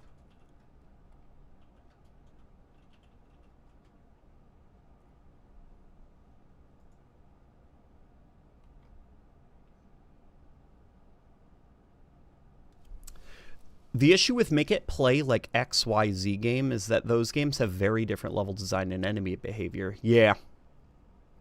Yeah, you can't exactly be like make it feel sort of like Resident Evil, because those games are extremely different from how Halo usually feels, you know? Now make it a Resident Evil like game set in the Halo universe. Now you're cooking with gas, you know?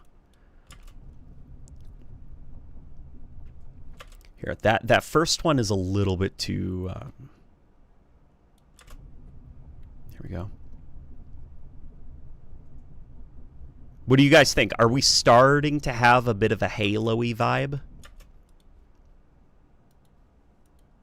Or like a Halo 1 vibe? Is it starting to give this?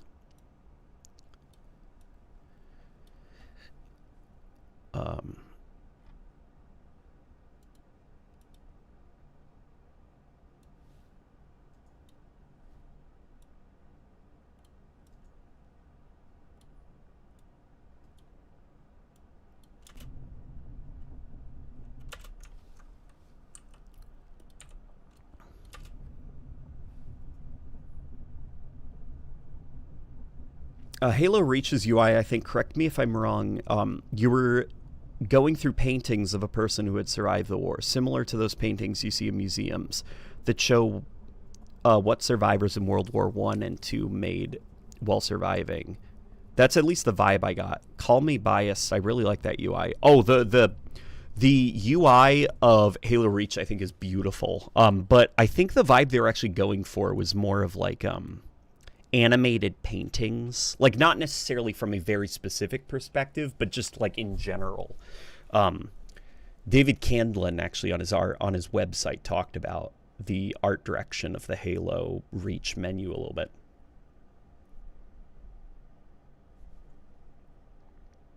Would be cool to have the glowy Forerunner glyphs from Sandtrap overlaid on the left side of the screen.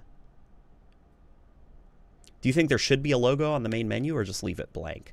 Well, what I'm thinking is this is what you land on after you see, like, you know, Halo campaign evolved, and then and now you're in the menu proper. That's what I'm thinking, at least.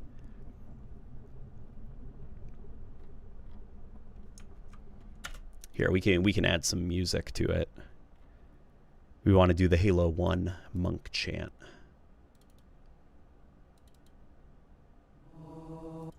Okay. We got it.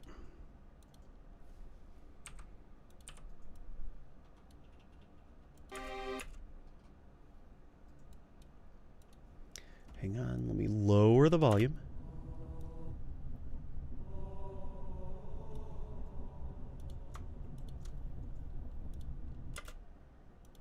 Okay, that's a little bit too loud, the rumbling.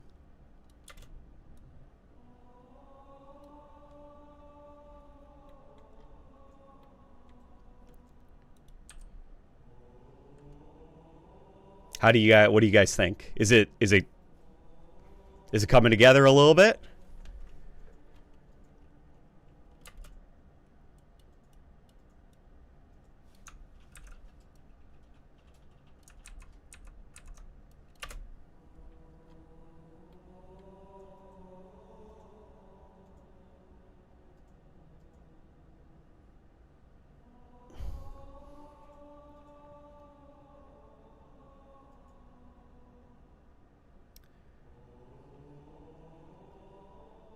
I want to make a Halo story where you play as a grunt who is not silly or a coward like the other grunts, but who is tough, who is the smartest engineer of the grunt populace, who challenges his fellow Ungoi brothers.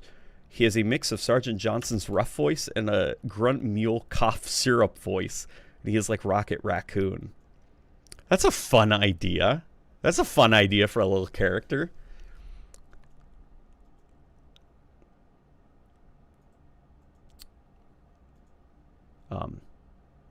It's better, but CE didn't have the blue filter, no? Was it just moving around the ring in full color? It was. Somebody said, though, to try out the Halo 2 blue color, which we can get rid of that if... Here.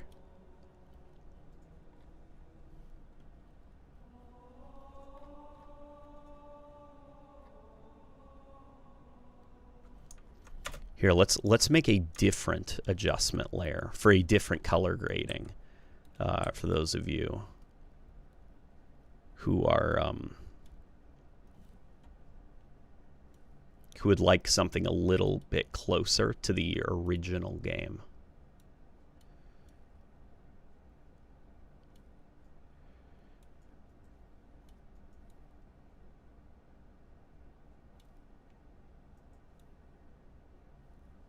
Okay, I think it's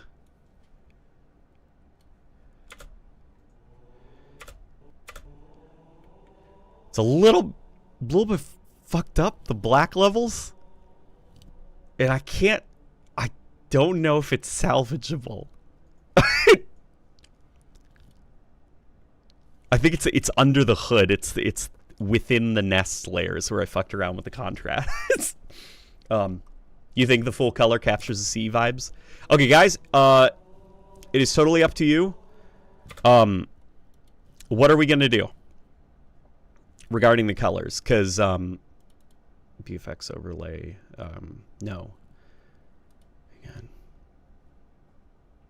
Halo 1 references. Do we want like the blue tinted color? Kind of like Halo 2, like the Halo 1 instruction manuals and stuff. Do we want this vibe? Or would we prefer full color?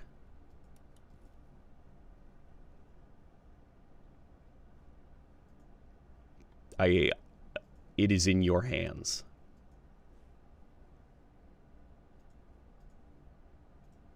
I think the blue works, but if we're going to do blue, more details are needed. Yeah, I'd like to make it look a little bit less empty. Yeah, I can definitely agree with that. Because this is a little bit empty, right?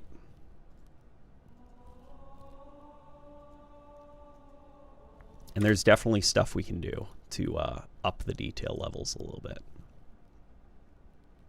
Hang on.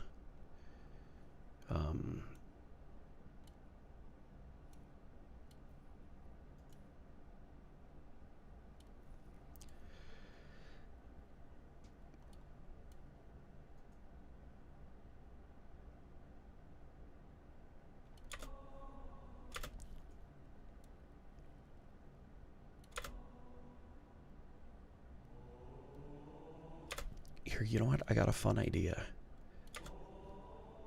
What if we put this, you know, this animated like clockwork thing? What if we put that like here, let's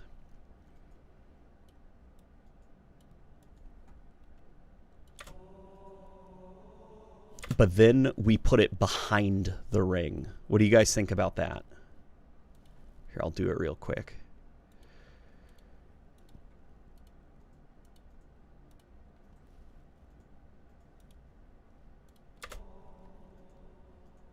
Hang on, and then let's make it faded a little bit so that it kind of disappears into the background. What do you guys think of that?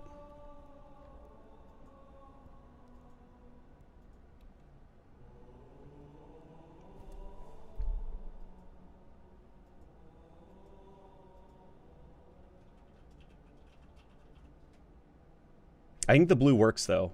Okay. I already read that. Remember Craig the Brute? How about a story where he saw the lies of the banished and betrayed them and got exiled and is now hunted by both the banished and Oni. By Oni because he is a brute, and the banished because he is a traitor, and Craig anonymously is providing info to Chief and the weapon. Craig the Brute.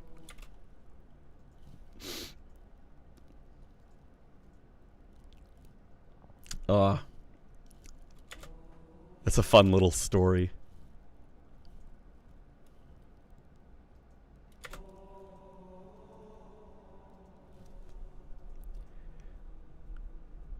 The vibes are there. The vibes are there. We're getting there. We're getting there. Okay, that's what I'm thinking. This pattern, the animated pattern and stuff, it's missing something. Something about it is not right. Like, it's good, but something about it is not it, if that makes any sense right now.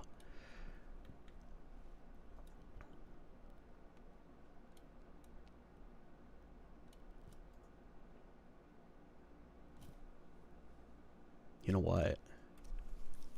Hang on. Is that it? What do you think, having it line up with the text?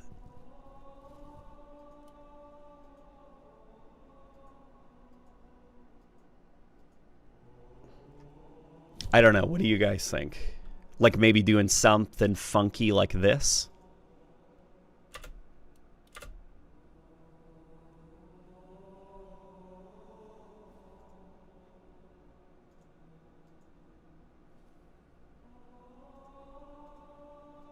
It's too big, in my opinion.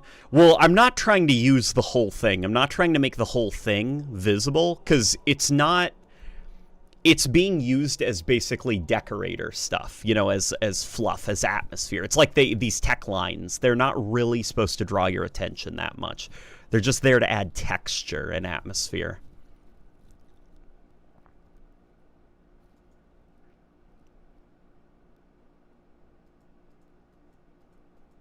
Somebody suggested the hieroglyphics from Sandtrap. It's too noticeable.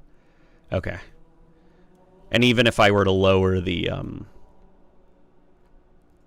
opacity, is it that circle that's like, hey, you know, like the circle that comes by every now and then? Is that a little bit too much?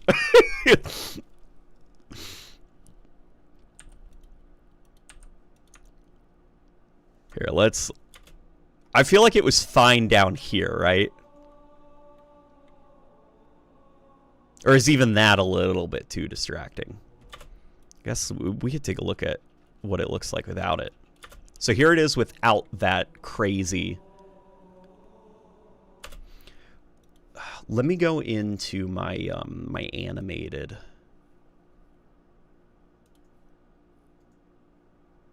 My little list of things that I made. I've also got this. But this is Halo 2. This is Halo 2 stuff. And I don't know if, like, this would look good in Halo 1.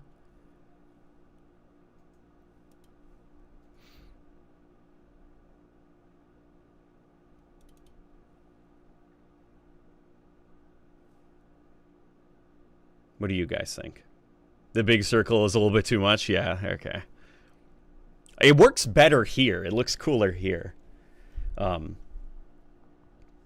tragic story. A single hunter named Kevin lost his hunter pair when one of the chief commanders of the Banished carelessly executed a missile strike to kill Chief on one of the fobs. Kevin survives, but the entire worm colony of his pair is nothing but ashes. Now he is surviving alone, holding anger and a sense of betrayal and shock that the leaders he joined would do something like this so carelessly and mercilessly. Worse, he is framed as a murderer for killing his hunter pair. Kevin the Hunter. That would go hard. Okay, even if it is like Halo 2. Even if it's Halo 2. By the way, this, I made this. I made this by painstakingly, studying the Halo 2 UI, the background scrolling, and I made this myself. In fact, I think those up there, because they're supposed to be like, I can only assume the texture Bungie used is supposed to be like binocular zoom, like something like that. But I couldn't find anything like that. And I didn't want to spend, like, I couldn't find anything that was close enough online, and I didn't want to make it bit by bit on my own. So what I essentially did for these letters up here is I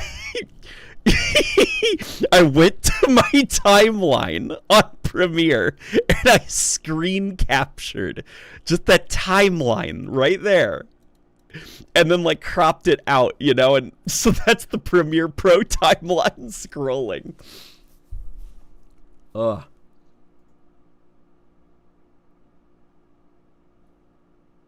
You're already blending the styles of Halo 2 and CE. The scrolling would look nice if it filled the dead space over the planet to the... Oh, I see what you mean. You know what? You know what? I've got an idea. I've got an idea that could work. Okay, so as you guys know, here, let's put this over here for now. I've got the SFIT dialogue. Ah! Okay. It didn't type, it just played the music very loudly.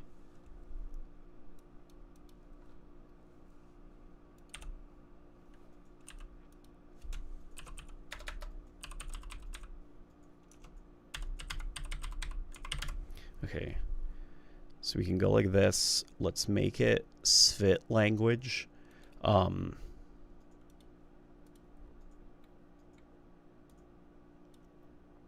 We could do that, or another idea is this might help a little bit because it'll be a little bit less Halo 2-y. No, hang on.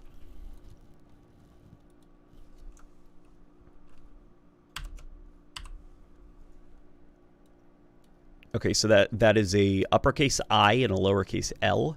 And now, perfect. Perfect. Okay.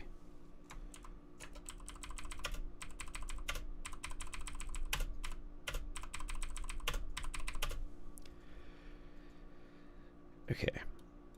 And now let me,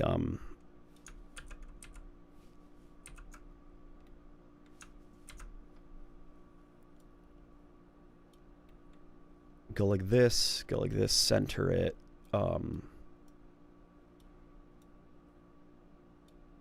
Actually, let me make it like this small, I think. That way we can get a lot of good mileage out of this. Okay, so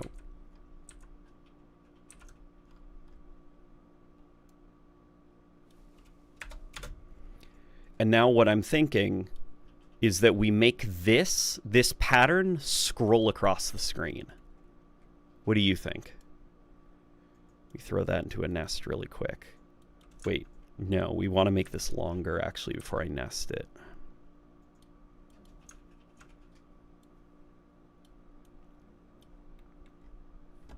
Don't worry, I know this looks like a freaking mess right now, but it could look cool. In fact, I promise it will look cool. Okay, now there's a thing called offset, which I need. Because offset basically lets you do a constant, never-ending scroll.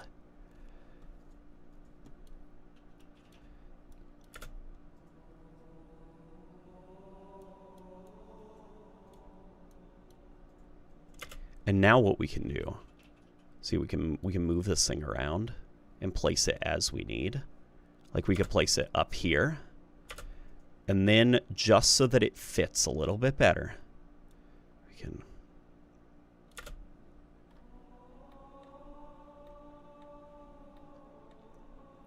What do you think? Something up there? We could also put it in the background if we wanted to. What do you guys think? Have you ever heard of Collision in Korea, a pro wrestling event in North Korea put on by WCW and NJPW, headlined by Antonio Inoki versus Ric Flair? I cannot say that I have ever heard of that. North Korea has a... Well, they, of course they do. A jackal snorri. A jackal story. Snapshot, one of the deadliest snipers in the galaxy, finds armor of a dead ODST. He prepares to trade it for lots of money when his fellow Kigyar brothers falsely accuse him of stealing banished assets to sell to the elites in Sig Helios. The brutes believe the false information and send a warrant to get Snapshot.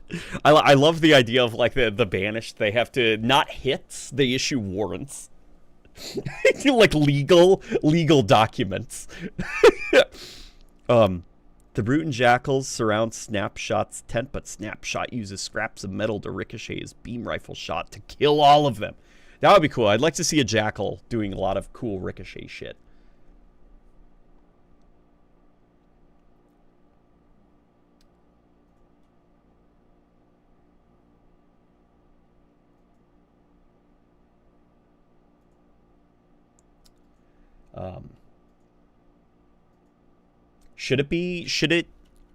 Do we like it scrolling here behind the, like we can, you know, we'll make it so that it's behind the ring.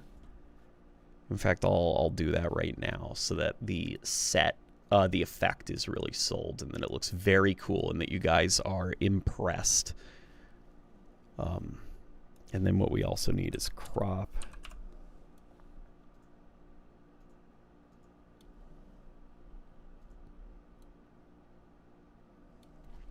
Okay, hang on. Now crop right here, right here.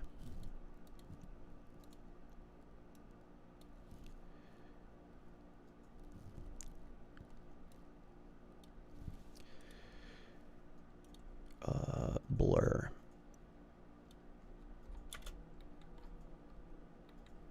What do you guys think of this?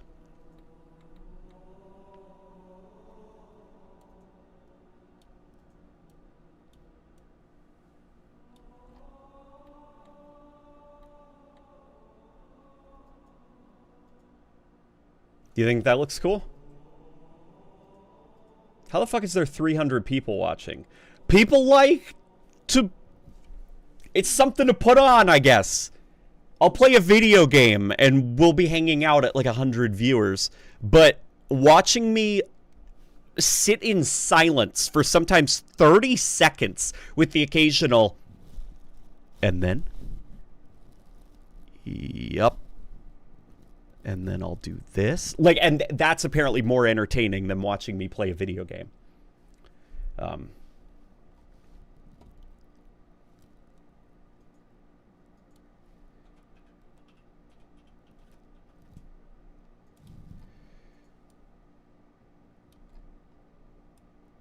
Somebody said on the last stream that what I needed to do was I needed to do a yapping stream where it's like no game playing. It's just me doing like a thing, talking, watching videos or something. And that person I think was correct. Because you guys seem moderately entertained. Somebody said to put it up higher. So what do you think? Though one of our options is we have like a scrolling thing in the background right there. Another possibility that we could do, let me put it here, but I'm going to make a duplicate because I need it. Gaussian blur, crop, get rid of all that shit. We put at the top of the screen right there.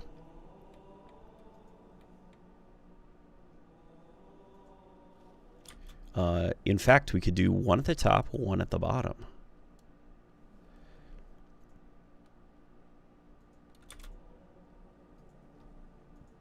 I don't know. What do you guys think? Any bozo streamer can jingle keys in front of me. Breaking down how the Halo art style works is one of a kind. Oh, I appreciate that. More scrolling things at different speeds. Damn, us Twitch chatters don't count. You guys count. Are you kidding me? The problem is we're trying to build up the Twitch audience. I've been watching, by the way. It started out with me struggling to keep even 3 viewers, and now I consistently keep the people that are usually watching the Twitch streams. Which I'm I count that as a win. And then we get another person, and then that's how we build an audience, you know? Two Sankili are born at the same time. Vale and Kale. Kale was unfortunately born way too early, so his brain could not fully develop. He develops signs of autism that the Banished know not of. Shipmaster from Halo 2 adopts them and takes care of them. When Atriox tries to force him to give up the twins, their mother was killed when she laid the eggs. When the twins turn their teenager age, the brutes are out to kidnap them. Shipmaster dies protecting... Okay, so the reason I laughed at first is because my brain just realized that it would totally make sense for neurodivergency to exist in elite population. And, like, so that connection was made, and immediately as well, I was scanning through my list of Halo characters that are elites that totally are autistic. I was like, which one of those fuckers is autistic? Who's on the spectrum? Was rushing to figure out which one was totally autism coded in retrospect. I'm so glad 343 hired LNG. He's so talented at UI and UX. No. Don't say that. Don't say that.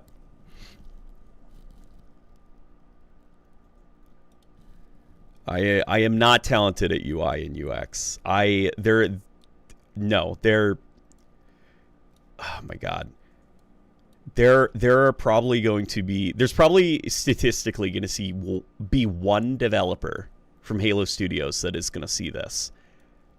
And they're going to be tearing their hair out because the lining is all incorrect. You're on a 21 watch streak now, are you?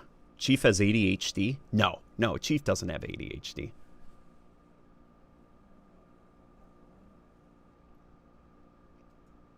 It almost looks like too much for a standard border. Maybe the previous position. Yeah. Okay. Yeah, it does look a little bit too much like just a border around the screen. So we got this.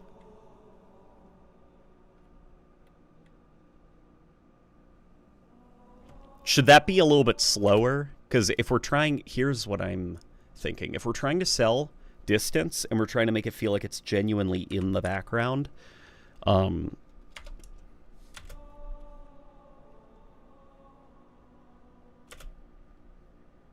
we go. We got to do like that. And then let's get another one. Because watch this. This is going to be very cool. Okay, if this works, and I think it will work, then this will come out looking sorta neat.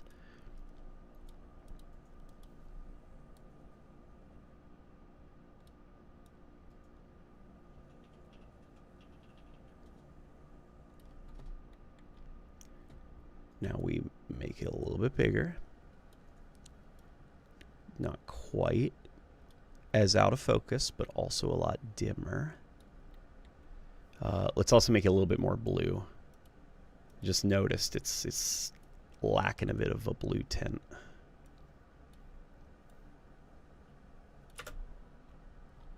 Hang on.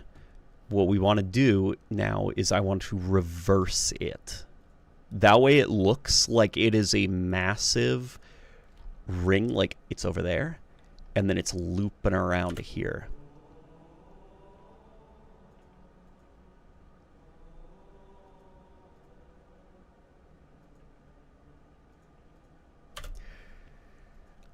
I think I'm on to something, but it's the execution's a little bit weak. Or unpolished, I should say.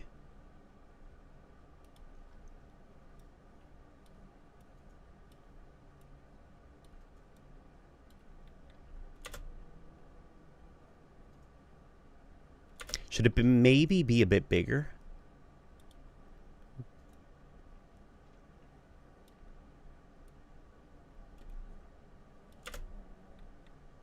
There we go. What do you think of that? Because look, it makes it look like it's looping or back around to the background. And then let me take that and let me also give that a little bit more of a blue up.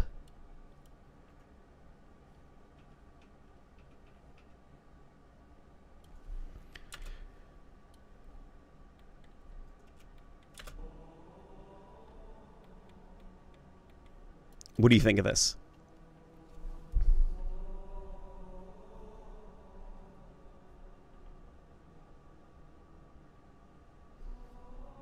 I've been unironically grinding Delta Ring 2. Is Delta Ring 2 fun?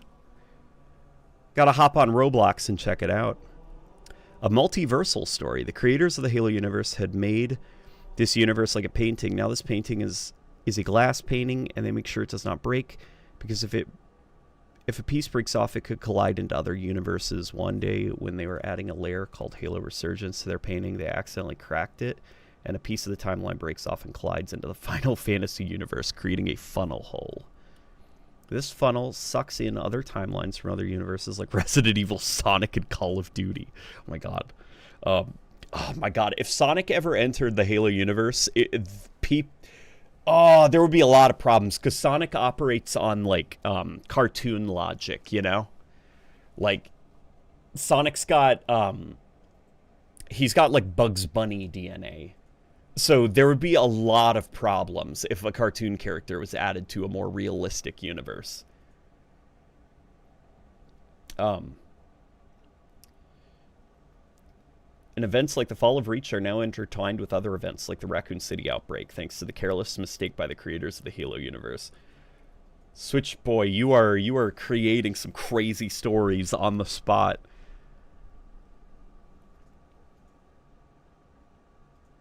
Are you doing this for fun? I'm doing this for fun. I'm doing this for fun.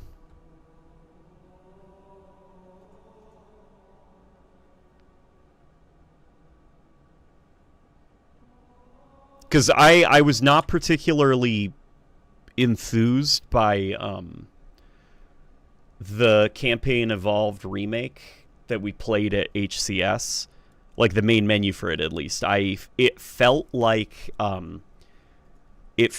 Halo Infinite's UI. That's all it felt like. And I think for Halo 1, you know, a game known for a pretty freaking iconic, frankly, UI, you can't just do that Halo Infinite UI again. So I'm trying, basically, just like for fun, to do a UI that's a little bit more inspired by the early 2000s. You know, a little bit less of that, like, kind of bland. But also, I'm not pretending that I'm an expert, you know, at UI design or anything. I'm just doing this mostly for fun, as a fun project and an excuse to chat with all of you. You lovely, lovely people.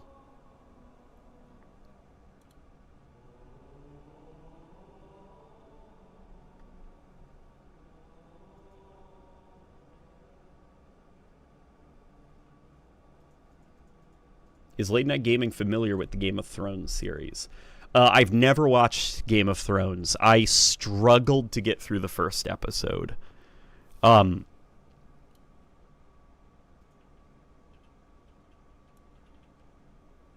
I struggled quite a bit getting through the first episode. I guess, is Game of Thrones also AMC?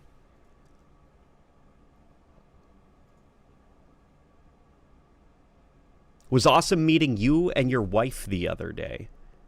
Oh, Junk Ship's in here. Dude, that was awesome. That LAN. Yeah, this is one of the people that we did the LAN party with. That was quite a lot of fun.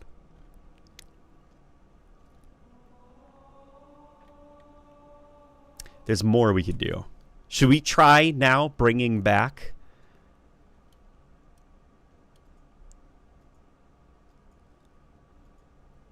Should we now try bringing back the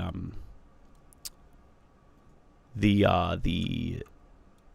know, these animations and stuff?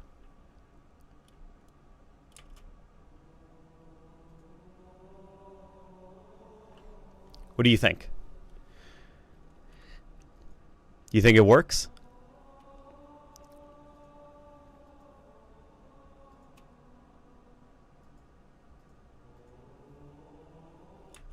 There's another idea that we could potentially do. We could potentially, what I'm thinking is, this thing is like a circle, right? It's kind of like, it gives like a clock or something. What if we did it up there around the planet? Would that look cool?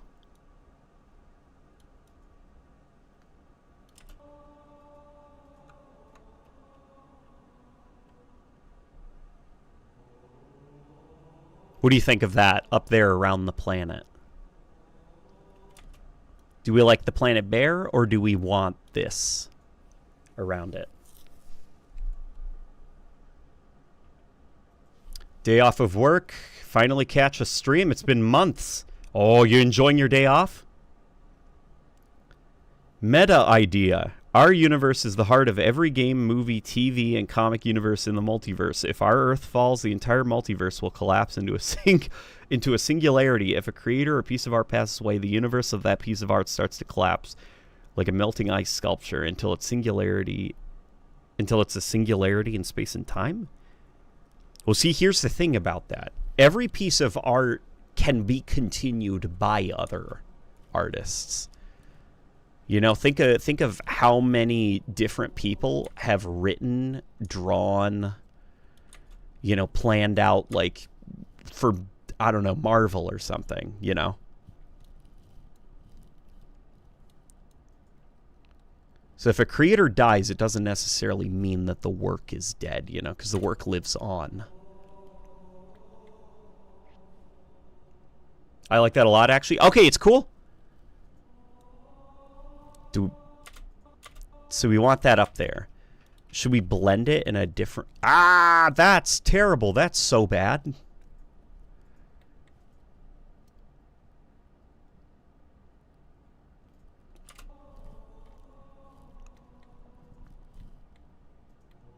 We like this?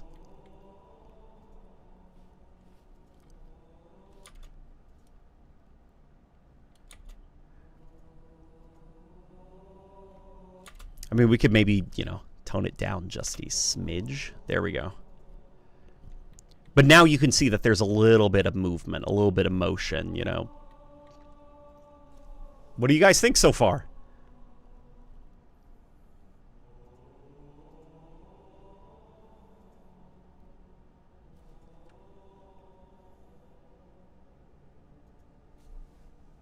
It's coming together? Yeah, I'm sitting back now and just... It's coming together, I think. I like this. The ring that we've got kind of like in the foreground and then looping around to the background.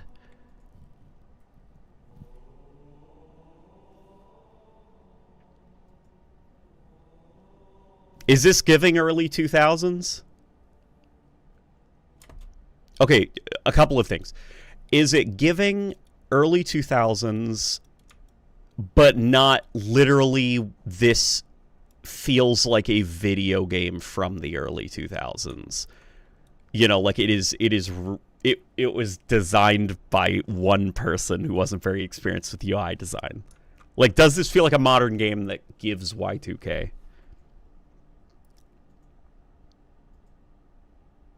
It's crazy we got two great Roblox Halo experiences faster than the official launch of Installation 01 and Project Cartographer. Oh my god, dude. Or Project Cartography. Installation 01, don't get me started on that. That project has made me jaded about fan projects, unfortunately. I hope it happens. They're apparently still working on it, but it left a very sour taste in my mouth.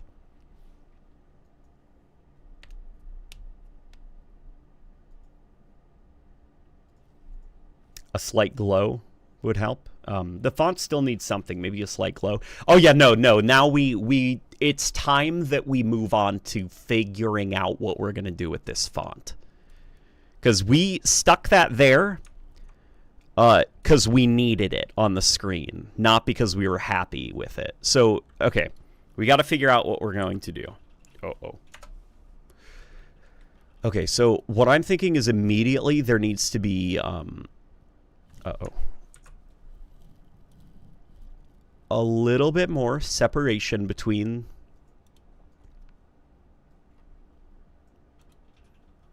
them. Okay, so here's what I'm thinking, okay? Let's not kid ourselves. Let's not delude ourselves, okay? There isn't going to be a campaign theater. As much as I want there to be, there won't be. What there might be is a photo mode, and the photo mode would not need its own spot on the main menu. It would be in the pause screen, you know? So we don't need to worry about that. So what I'm thinking is campaign, that's top. A career of some kind. Then you got your settings, then you got your extras, and then you got the exit button, you know? Oh my god, is this the LNG from YouTube.com? What are your current thoughts on the remake as it currently stands? It is me. It is Ling from YouTube.com. And I will answer that in a second because I got thoughts. If you were to put the Infinity Stones into the Halo universe, what would their lore be to appropriately put them into the Halo universe? The Infinity Stones? What would their lore be? How would you integrate them?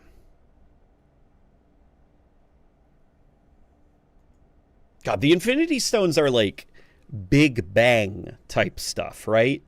So that is so far in the past. So far in the past that you might as well just make them exactly as is, you know? Like, yeah, the Infinity Stones existed when the Big Bang happened. Because it like, the Big Bang was so before anything even remotely relevant to the current Halo story. Even the precursors are just, they're unrelated to the Big Bang, you know?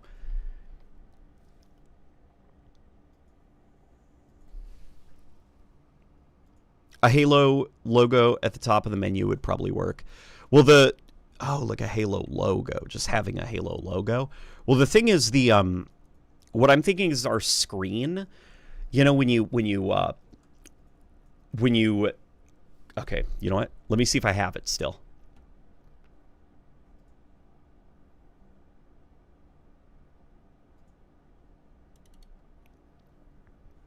No, hang on.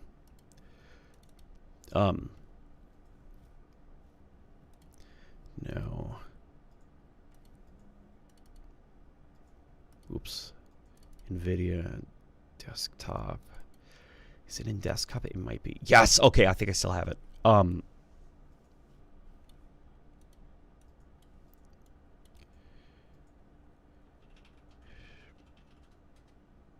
that's cool looking too.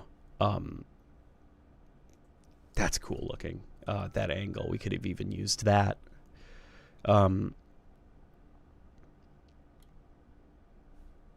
What I was thinking was the main menu is something like this. The Halo ring. Like Halo Campaign Evolved or something. Like something. You know, have the ring present. And then when you click confirm, it whooshes over to this angle of the ring, and like you click campaign and whoa, like the camera reorients to a different angle, and that's it, you know? That's what I was thinking. LNG, have you ever played the Legend of Zelda games? I played a hell of a lot of Breath of the Wild and Tears of the Kingdom. And I've gotten through Goron Mountain in Ocarina of Time as well as Twilight Princess. And that's mostly my experience. But Rebecca is the one that really loves... Like, Legend of Zelda is her Halo. Can you live on the Halo ring? Yeah, you could. You could live on the Halo ring.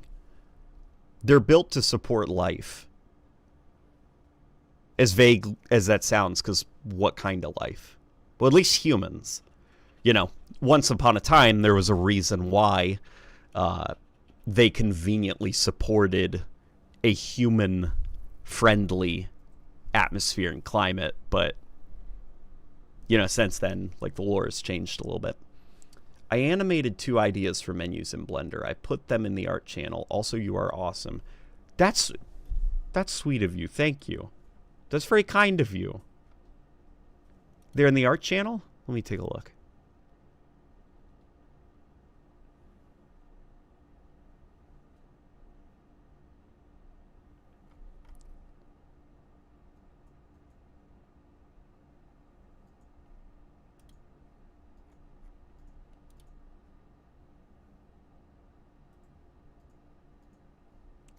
Here's the second animation. I see what you're doing. Oh, this is cool. This is cool. Okay, so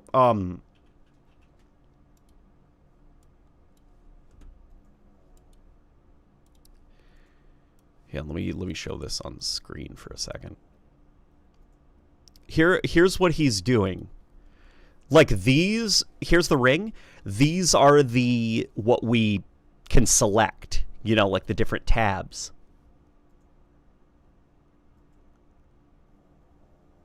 That's cool, right?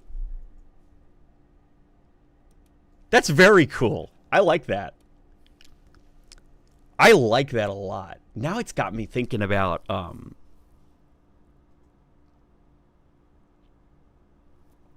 Late Night Gaming. What are your next video ideas? So, my next video idea is what I've got in my mind is what I've got in my brain is what is civilian life like in the Halo universe. And it's not like something that's crazy and super lore driven.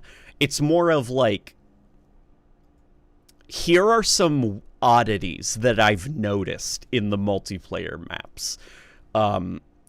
Some pricing stuff, some posters that have words on them, and those words say something that is very interesting to me about what civilian life is like in the Halo universe. And basically, like, going through some of the civilian maps in multiplayer. Because there is some weird stuff in the multiplayer maps that people walk past. It reminds me of a Roblox game, no offense. No, ignore the you're not supposed to literally look at this and be like, why is it gray? Why is it gray? Why are they like, you know, why does it look so bland? Use your imagination a little bit. See, what I'm thinking when I see this is I see like techie holographic-y borders and like little glitches, you know, and they look very holographic, and you'd click on them and they'd come out, have like a little whoosh sound, you know, and you could have like all sorts of like abstract techie lines coming off of them as well. It would give original Xbox UI, you know? That's what I see it. It feels like the UI right there, that little mock-up. It feels like the original Xbox. Like, this is what it's reminding me of quite a lot. Like, you'd have these kind of graphics.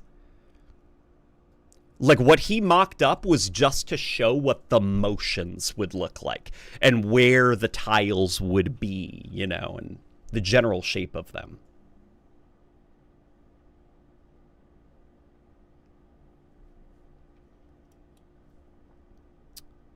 Also, I'm going to work on official Halo OC for Switchboy, since they've been here almost every stream. Oh, yeah, Switchboy is always in here. He's always giving interesting ideas. Oh, my God. Oh, wait, I already read that. I want to try and implement the zapping system into Halo from Resident Evil 2. Zapping system. Not in the Halo 2 remake, but maybe in a Halo game where you have Chief and Arbiter again. Oh, like from Resident Evil 0, right? I always thought when I first played Halo Reach back in 2020, the Halo ring was some weird Earth Bungie made, but it was me being a new person to Halo. Oh man, here, you wanna know something funny? I used to think that the reason you jumped high in Halo, that you had like moon jumping, was because you were on an alien world. You were on a Halo ring, so gravity is different from Earth, and that. Because my first experiences with Halo were always very abstract. They were always like, I play a part of this level and I don't know what the context is. Or then we, play a custom multiplayer match against each other. Because I didn't have an original Xbox. I didn't even have a 360 for a while. So my understanding of the story of Halo, like piecing it all together, didn't really happen until I got my own 360 and I could play through the whole story myself. Yeah, so I always just thought like, oh, well, yeah, that's why Master Chief can jump so high, is because gravity's different on the Halo ring. And we're in like a map set in Africa or something. And I'm just like, nope, this one is probably still on the Halo ring, right?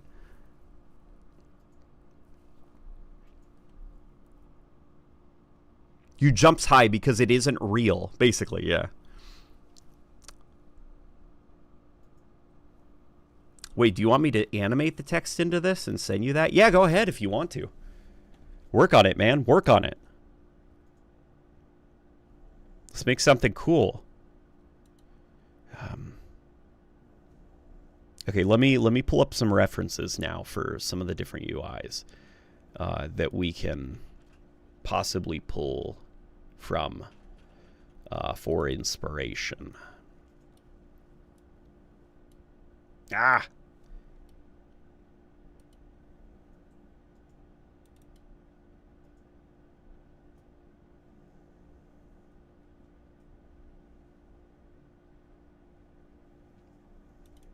Here's the pre-release Halo 2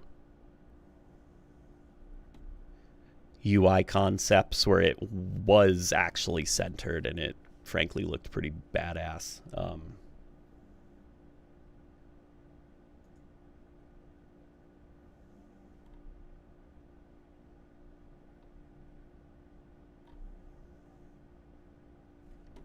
I realize I don't have actual pictures of Halo 2.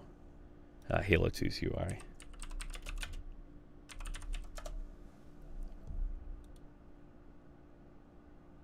Need to correct that.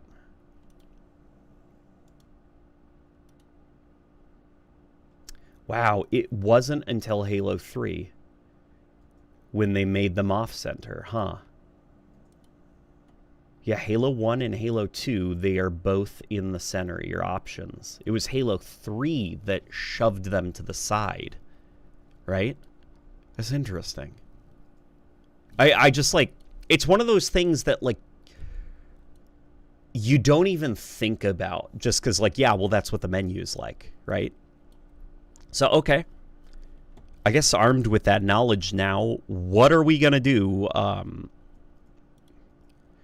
Do we want our text then to be off-center like this, like future Halo UIs, like Halo 3, ODST, Reach 4, and onwards? Or would we prefer it to be a little bit more... Oh, boy. Something that's centered is going to be tough since that ring's going to be there. And it's almost... This whole setup is basically designed for, ring as the centerpiece is on the right, text and, options are on the left.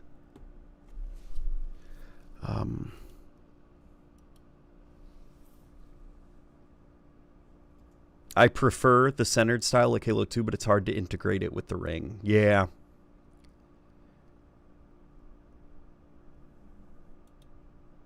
Yeah.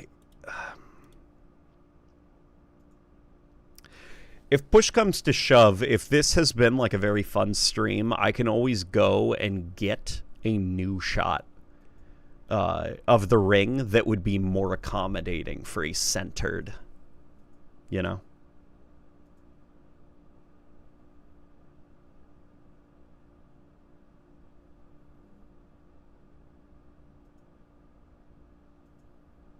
Reach had a very transparent UI, if I'm not mistaken.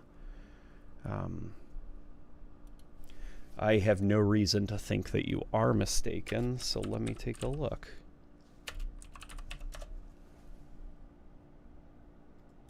Yeah, Reach's UI, oh god, Reach's UI is so clean. God, it's so clean. Yeah, you got some lines there, kind of acting as the borders. You got lines there separating these.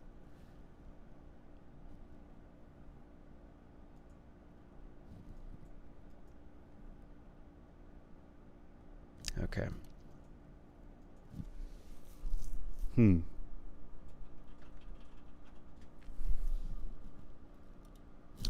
I got an idea. We'll try this out. We'll try this out, and if it looks terrible and stupid, don't worry, we can immediately revert it. This is not particularly Halo-y, but we'll give it a quick try.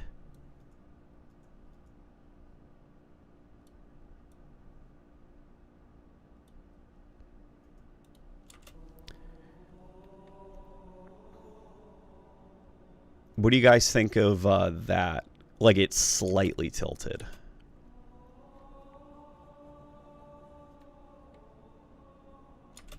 Feels like it's a little bit too close to the screen.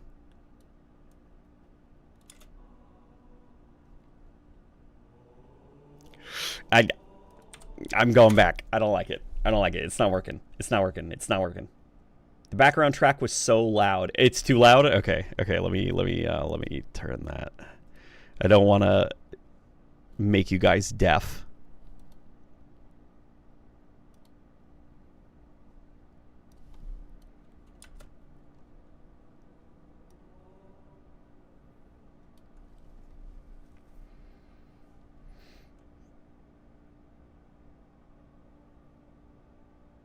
You thought it was great?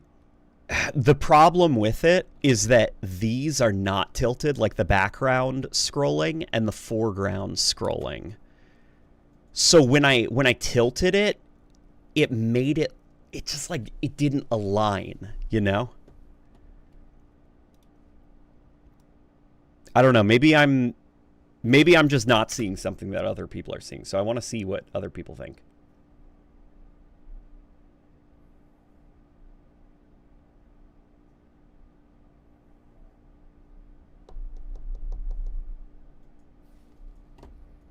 Maybe put the menu to the further left, like the shadow of the planet.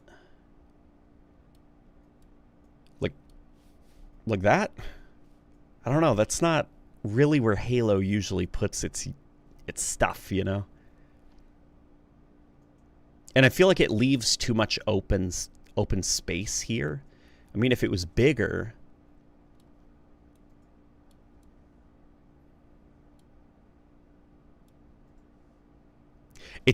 It just doesn't... It doesn't work. At least I don't think it does.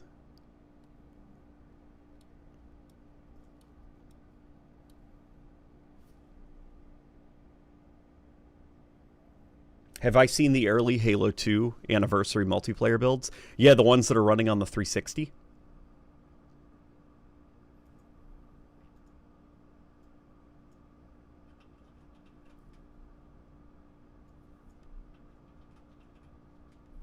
In almost all of the Bungie Halo games, there is this one thing in common.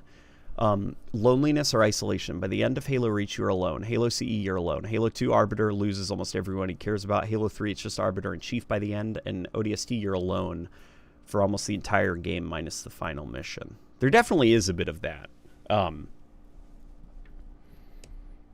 Yeah, like it's usually by the end of the story, it's sort of just you know? minus obviously ODST, where it's ironically it's flipped. You start out alone, and by the end of the story, you're surrounded by everyone. I want to tell everyone an amazing story. When I was playing Halo 3 multiplayer, our team was down bad, 20-35. We were being destroyed. Like I said in chat, we were going to lose, but with focus and determination, we got through and somehow won against those high Onyx ranked players. Wow, you turned it. Wow, you turned around a 15 kill lead. My multiversal connection stories are inspired by the meta connections between Marathon and Halo. Would the new Marathon be semi-canon to Halo like the OG Marathon? No, I don't think so. You know, for legal reasons. And honestly, I think that the new Bungie, like Bungie now, they're so disconnected from the Bungie that made Halo.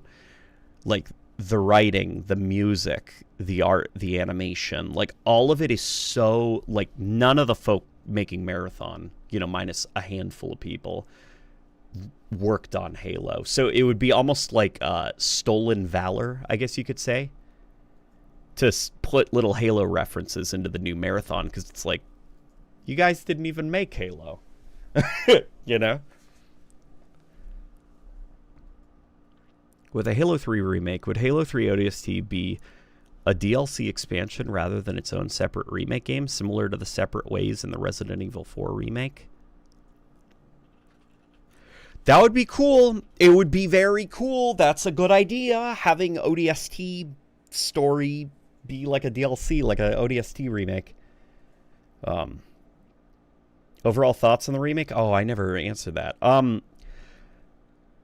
I think that the remake will be good, okay?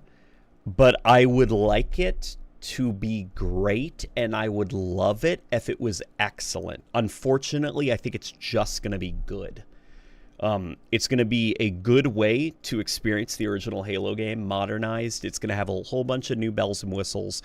It's going to look beautiful with the Unreal Engine 5. It's probably... No, it definitely is going to be the best-looking Halo game in the series graphically. It's probably going to be one of the best-looking games on console. From, like, a graphic standpoint, if you were like, hey, you buddy of mine who hasn't played games in a while, you want to see how far game graphics have come, the remake is going to be the game you want to put on the TV for your buddy, you know? Because that would blow him away, or her away. What I'm a little bit worried about is it feels very like,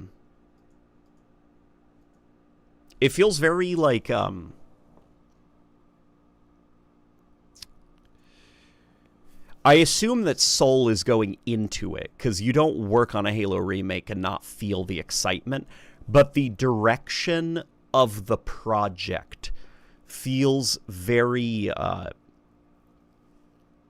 it feels very unambitious. It feels very, like, kind of bland and uncreative and unenthusiastic.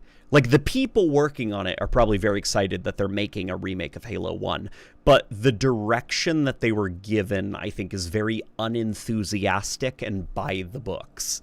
Like, from, you know, that main menu that doesn't feel like the Halo 1 main menu. It feels like Halo Infinite. From the art direction, where it does not feel very inspired by Halo 1. It feels like it is trying to look like a photorealistic Unreal Engine 5 game. To the reuse of assets from Halo Infinite, the reuse of animations from Halo Infinite and Halo 5. It's like... It just... Hopefully you get what I mean. It's going to be good. It's going to be good. Like, it's not going to be an embarrassing product, you know? No, like, it's going to be good.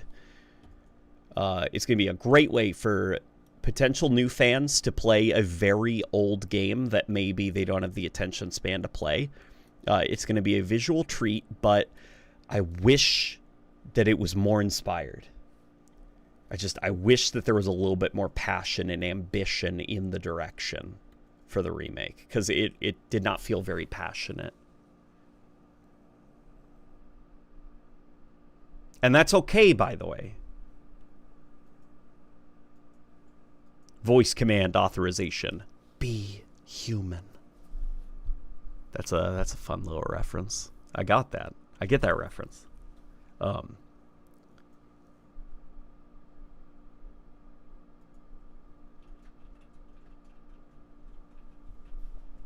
Here, let me catch up on some of these chats. When playing Halo Reach Firefight, I heard an elite say, "Get the squash," and I had heard another elite saying, "Who cooked this?" No, I promise you did not hear them say that.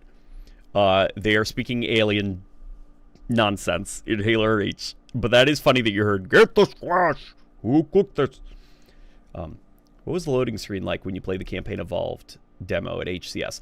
The loading screen was literally a JPEG of the Warthog. Like just a screenshot. Like here, let me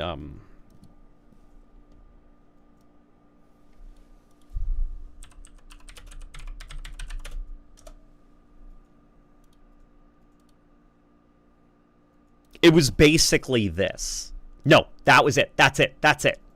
It was this screenshot right here, and that was it. Like, you hit play, and then it does the Halo Infinite, like, bling, bling, boop, you know, because they, for some reason, won't use the classic beep, beep, boop sound. So it did the Halo Infinite version of the countdown theme, and then immediately snapped to that image. And in the corner, like up here or down here or something, there was like a UNSC holographic effect that was like, you know, blooming out, like a loading icon. And then, you know, the mission started.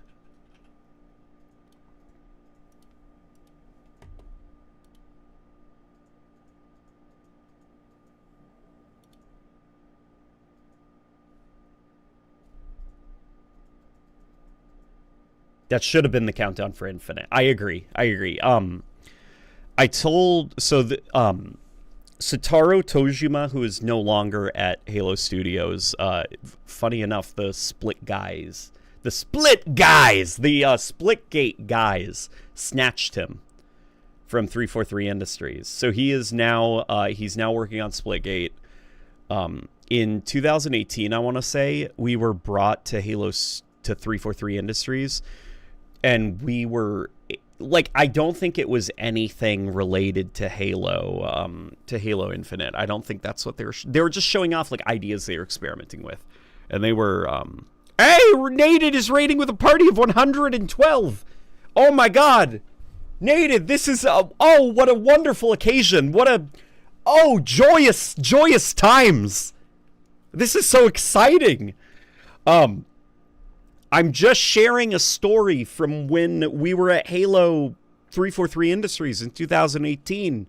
Because I was complaining, I was bitching to the stream about the stupid remix of the beep, beep, boop sound, you know, for Halo when you're starting a game or respawning. And with Halo Infinite, they completely changed it. And it sounds like terrible and stupid now. It's like this bing, bing, ba-kik.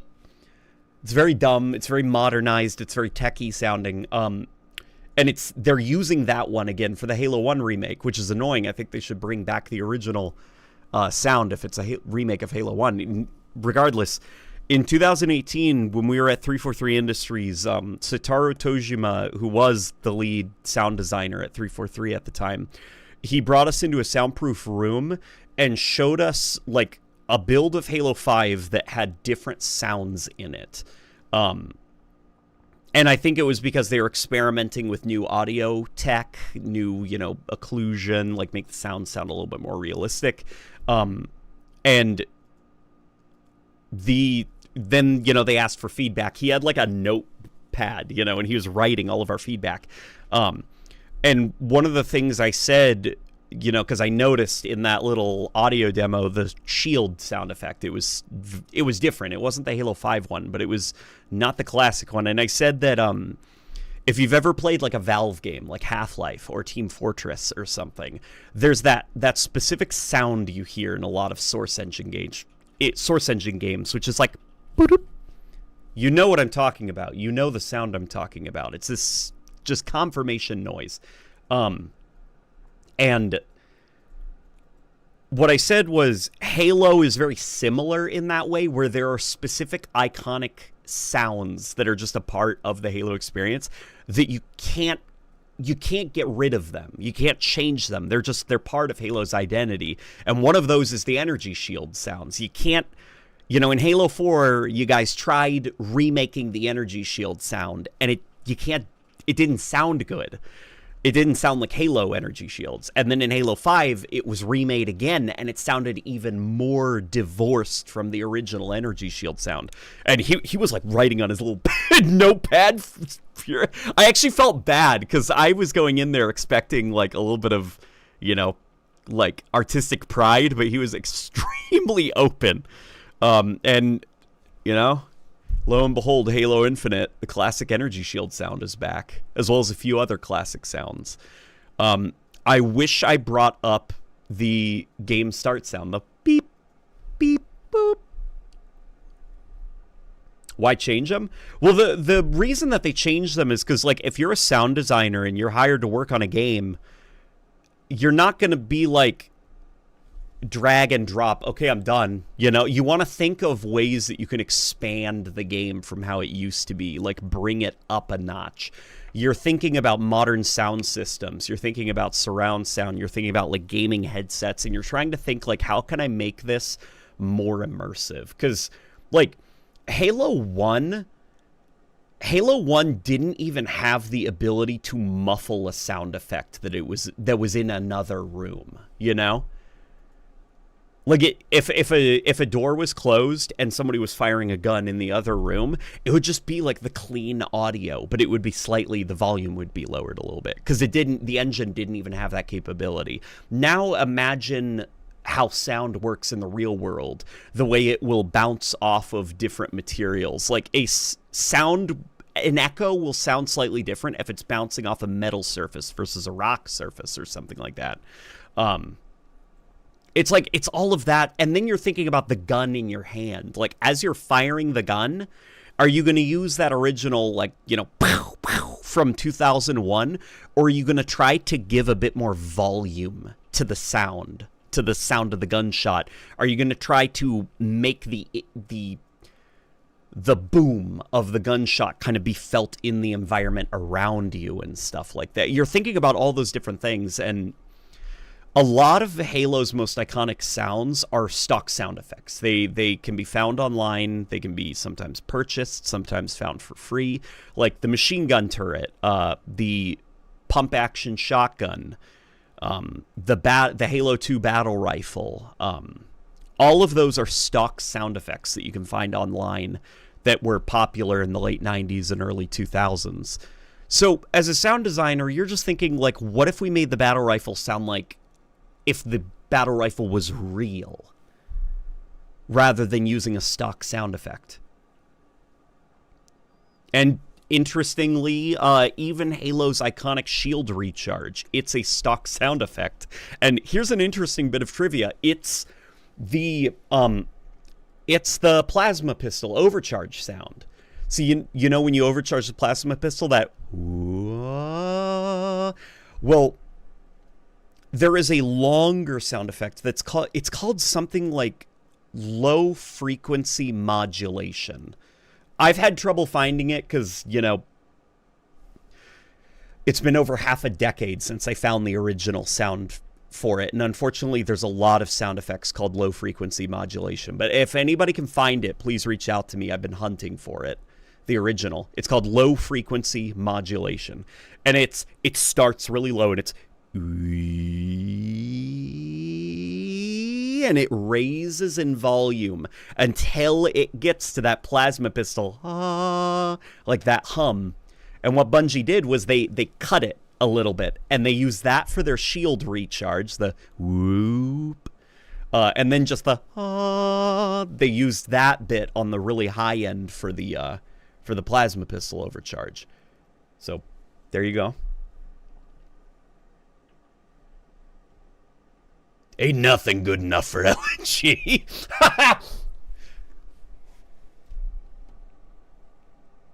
Hey, Late Night. Bungie just released Xbox exclusive charms for Marathon, and people are saying they aren't Halo related because Halo Studios hates Bungie. Is there any truth to this?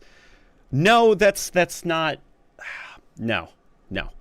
And even if that was the case, that wouldn't. I don't think that would be within their. No, that's stupid conspiracy theory stuff. No.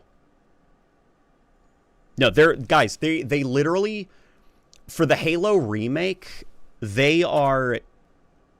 For the Halo remake, they're not even using the Halo Combat Evolved Anniversary soundtrack. They're using the original music from 2001. They're not even remaking it like another new Halo 1 soundtrack. No, they're straight up using the Bungie music. They're using the Bungie voice actors. And for Chief and Cortana, they're getting them back to re-record all of their Bungie dialogue. Like, you don't do that if you despise somebody, you know?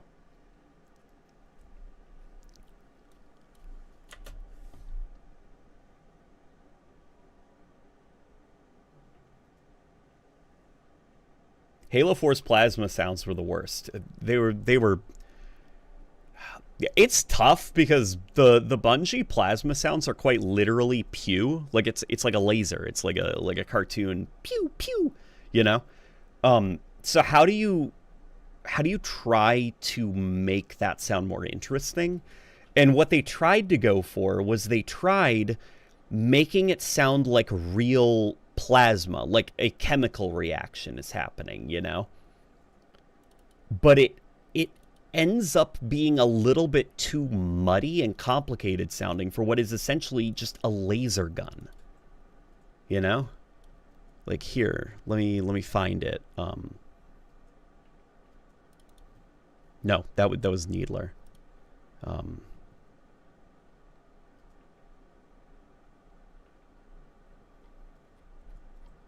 Plasma rifle fire. Oh wait, you guys can't hear it. Okay. Ah! Okay.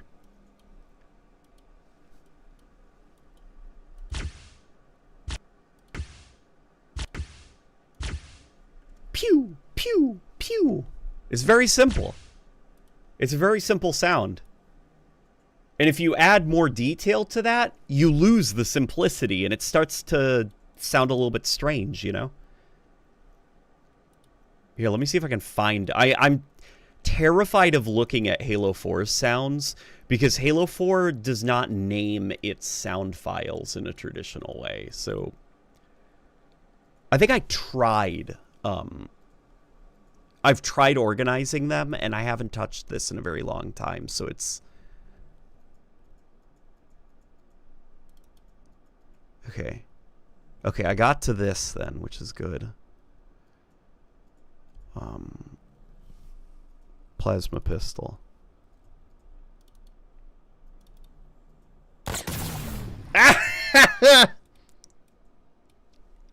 This is a little bit too loud.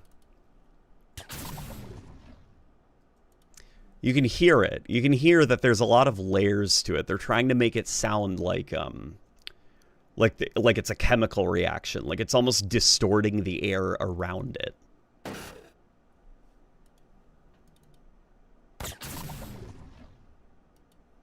When does this play? When does that sound play? Is that when it fires? Plasma pistol, dry fire. This is just, yeah. It's empty. Reloads. Reloads?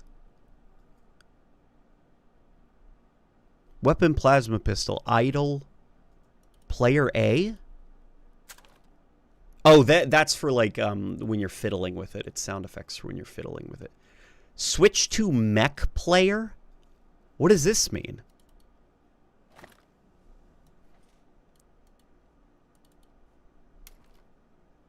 That's totally like you're fiddling around with it, right? Why does it say switch to mech player? What does that mean? Oh well.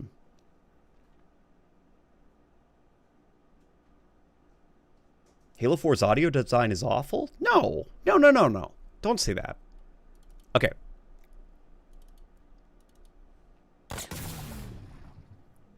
You're going to tell me that that's awful. You don't, like, I don't like it as the sound for a plasma pistol firing, but that's like a great bit of sound design, you know? Like, it's objectively excellent sound design. Currently at university, what are we up to right now? Oh, we're making this.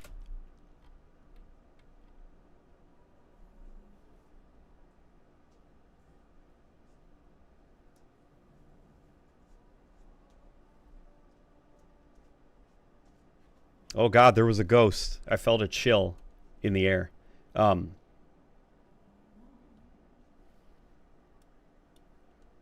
Yeah, we're making a Halo UI. And chatting. One of the good things from CEA is the audio design. Yes, I agree. They did a very good job of trying to balance the like needs of updating the audio design so it sounds a little bit more modern, but also making it feel very much Halo 1, you know. Halo 4 is not authentic, fresh squeezed Halo. Yeah, well, and then there's also a bit of like lost knowledge, you know, like the way that things are mixed, the way that the institutional knowledge that's gained from working on Halos over the years, like Satoru Tojim, which he went by, that's what Jeff Easterling called him, at least. Tojim, he came from Hideo Kojima. Like, he worked on Metal Gear Solid. Like, Halo was his first ever first-person shooter. So his approach to sound design was different from how Bungie did it.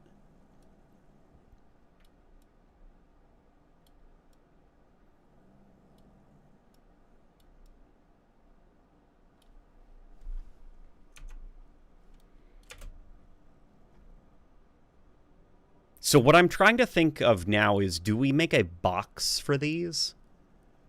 Like, I know we don't want to get to Halo 3. We want to stick closer to Halo 1 and Halo 2. And unfortunately, I did not think ahead. And we've already, you know, made it a little bit more modern with, like, the stuff onto the sides.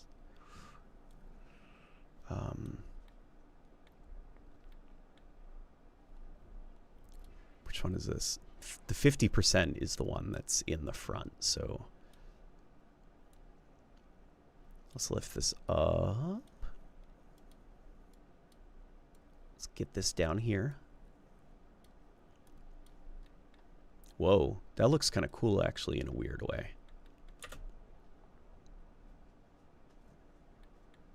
Whoa!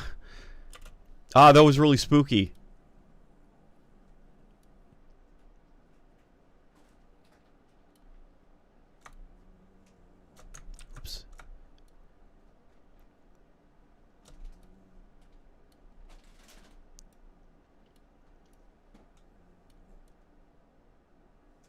Like, do we want, you know, something like that, kind of like Halo 3, or is that just like, it's a little bit too much like Halo 3? I like the menu screen, by the way. Can't wait to see what you make for Halo 2 and Halo 3's menu screen. Well, what I'm trying to do is I'm mostly sticking with Halo 1 because I want to make the main menu, at least the vibes that I wish it kind of had. Like, I'm not a designer at all, as you can clearly see by this ugly mess. But I would love something that did feel a bit closer to like that early 2000s vibe, you know? I don't remember CE's menu being blue. Why dat? Somebody suggested it. Somebody suggested just trying it.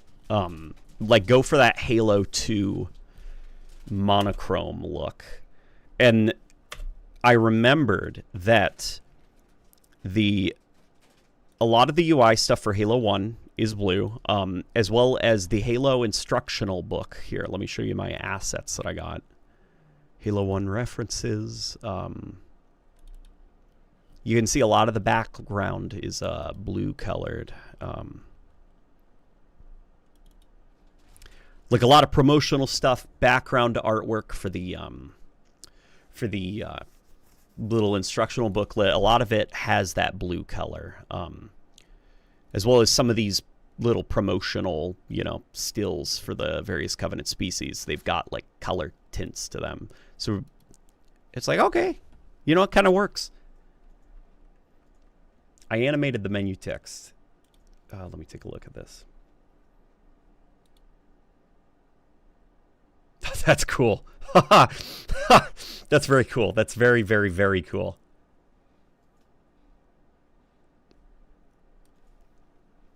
See, now one of the folk in here who knows Blender, he had this idea of stylizing the main menu like this. Like you'd have your different cards here, and they're on the side of the ring, which is very cool.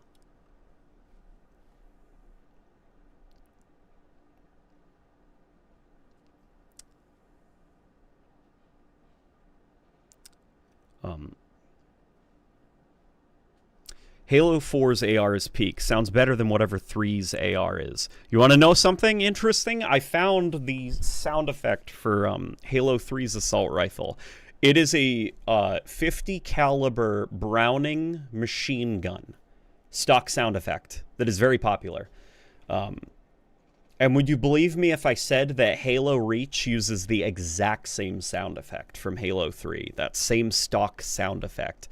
Only difference is Halo Reach, mixed it a little bit different. Added a little bit of reverb, a little bit more bass, up to the high end a little bit to make it feel like it's hitting a little bit harder. Too much? The boxes? Yeah, I don't... Not the biggest fan of the boxes either, unfortunately.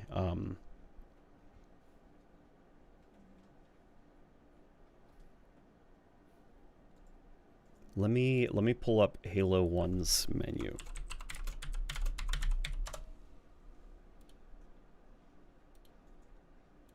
Yeah, see, here's the Halo 1 menu, which we're all very familiar with at this point. So the one that is selected could be white. Well, the ones that are not selected are a little bit dark. Only concern I'd have with that is like accessibility stuff. Because I don't want some folk to honest to God not be able to see the darkened text. Here, but we can give it a try.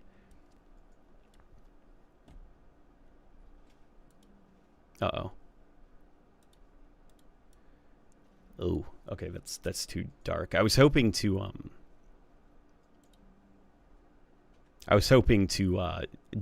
put the dropper on. Okay, you know what? Let's pull this here. Because I was using the Halo 1 reference sheet for this. Or the color reference sheet for this.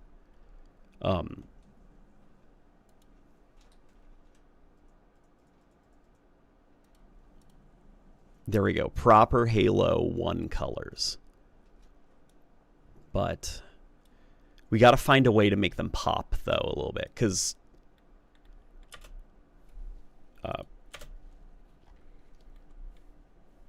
that's not it. That's not it. That doesn't look good.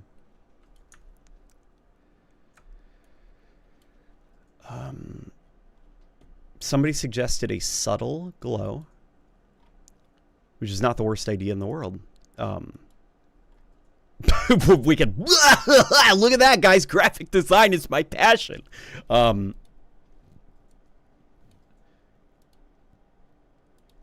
Perhaps a subtle thick.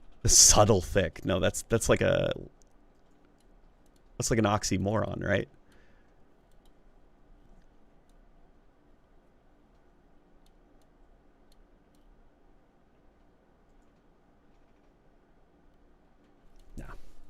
It's too dark. The animation should be a transparent background.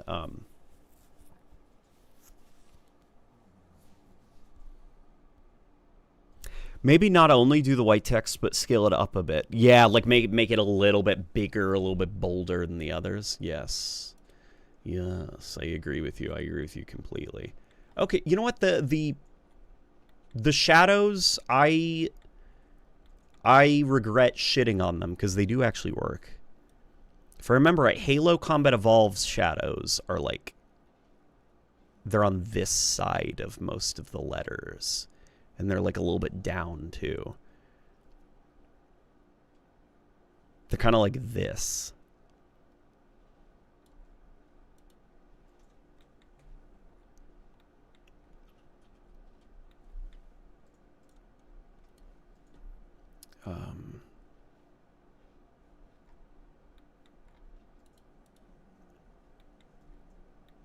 And then the idea is that the one that we have selected, is going to be bigger and brighter, right? So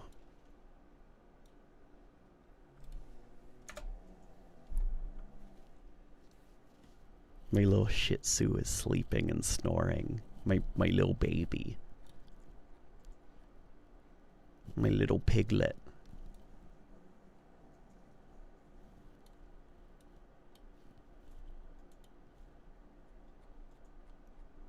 Or is it? Let's crop. Let's crop campaign out of view because we're gonna do the edited campaign.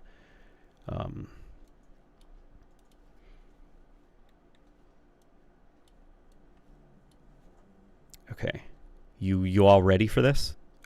I know this isn't high stakes online cyber duels. Shit.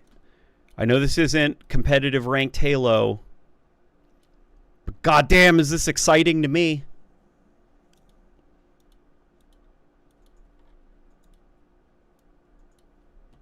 No, that's terrible looking. Yeah, let's not do the stroke. Okay, so it's going to be kind of like this. And then for shadow, here's like a fun little trick, actually. If you want a glow, if you want a subtle glow, the shadow can be a very useful tool because we can go like this. And then what we do is we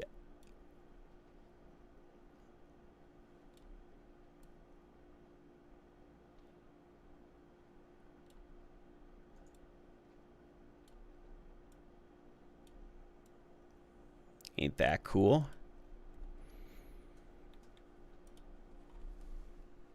What do you guys think? And then we make it a little bit bigger, right?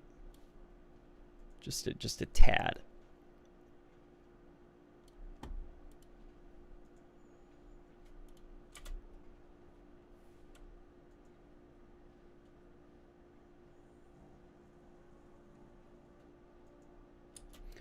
Off topic, I'm going to get into Star Trek. Any series recommendations? I will not be watching the original, though. No, that's okay. The original is very hard to watch.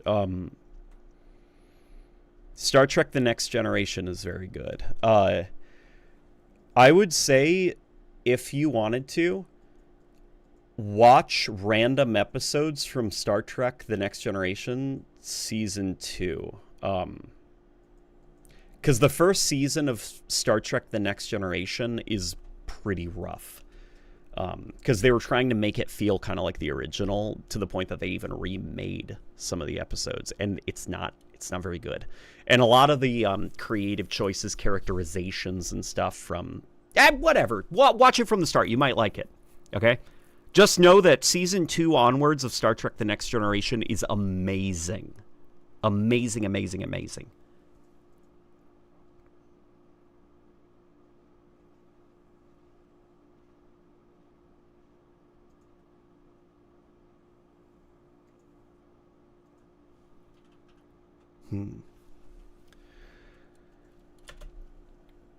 Okay.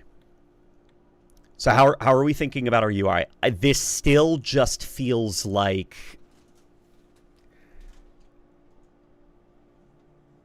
it feels like graphic design is my passion. You know? Like, I'm still not happy with it, and I don't know what it is that it's missing. It's still giving that, you know? You know what? Hang on. Let's try this. Trust me on this, okay? I'm going to do something kind of weird, but if it works, then this will look fucking awesome, okay?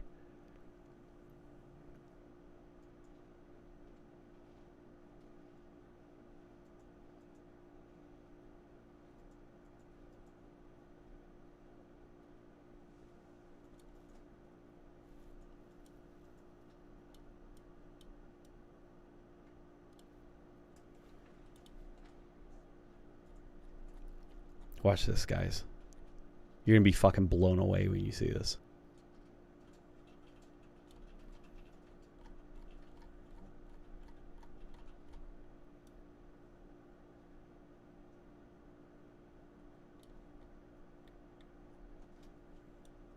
Okay, maybe not blown away, because now I'm like, fuck, where'd I put it?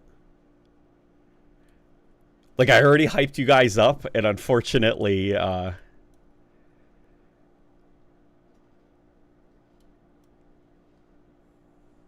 shit. Okay, it's not giving. Okay, never mind. Damn it. I know what you're doing. Damn it. Okay.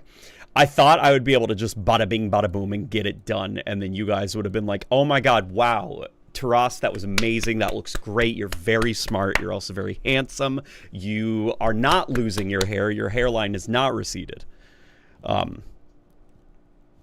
But it did not work out the way that I was hoping. I just think it looks too bare. It does look too bare, and I don't know what else I can add to it, you know? I mean, what we could do is...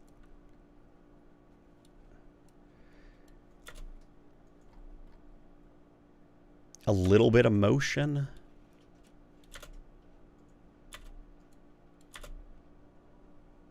Of that background. No, it's... I'm ditching it. It's not a good idea. Maybe look at the CEA UI. That's a good idea, actually. Let's see how they tackled this issue. Okay, they straight up did... They kept the same font, kept the same idea, but they made all of the text white. The ones you're not selecting are slightly desaturated, and the one that you're highlighting has this blue bar on it. That's the way that they tackled it. And that's decent. I don't know. Should we go with that? I'm worried that... You know what? Let's look at other games from the... Here, let's look at... Let's see what, like, the... Okay, the original Xbox is like, wow, it's the future!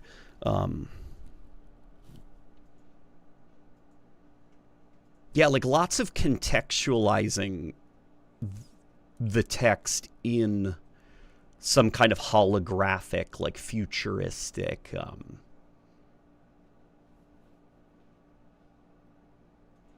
like, they're never just floating there, you know, the words on their own. They're always being projected alongside, like, a shape.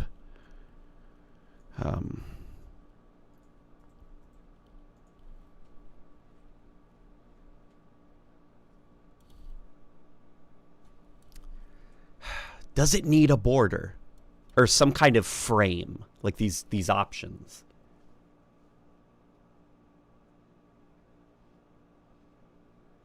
You're doing the 90s, 2000s double-layered text. Yes, that's exactly what I was trying to do.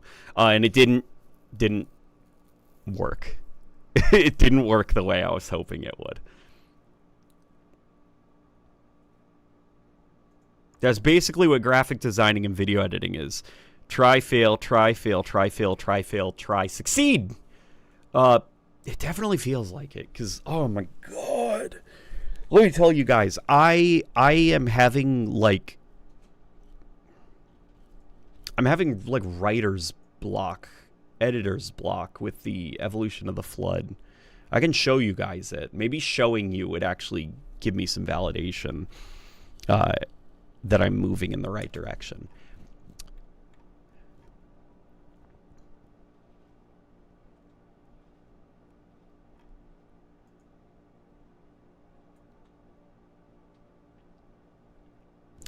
I'm like, maybe if I stare at it long enough, then I'll be able to figure out what it... Maybe it's missing this.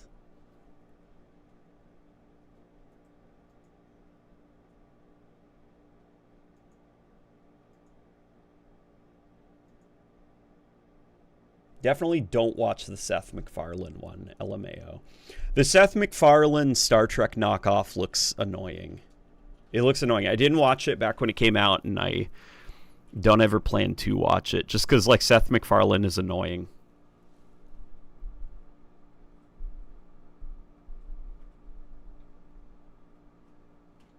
Does it need the Pillar of Autumn floating somewhere?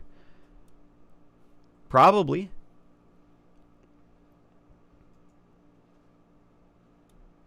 Oh my god, you know what I just realized? So remember my vision for this main menu was like you got like your main screen, Halo, campaign evolved, press A to start. And then whoo, it warps over to a new part of the ring. Like the camera flies like really fast whoosh over, and then we're boom, like we stop, maybe with a little bit of camera shake, you know, and then we're here. You know, here's our options and stuff like campaign, career. If you were to click on campaign, whoo, the camera would reorient to another part of the ring where it would then stop. You know? You know what would be freaking awesome? You know what would be super cool?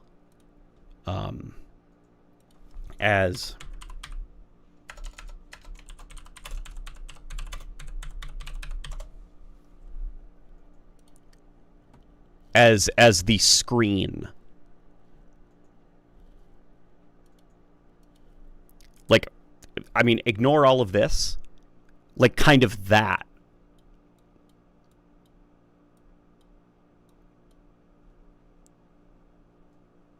You know, we could have our like, I'd have to figure out a way to be able to center the title of the game, you know, but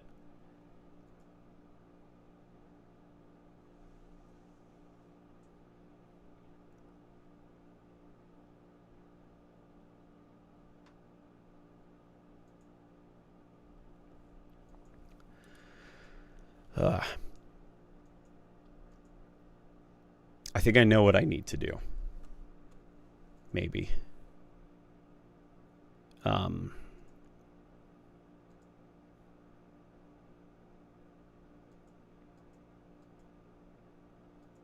Maybe. You know what?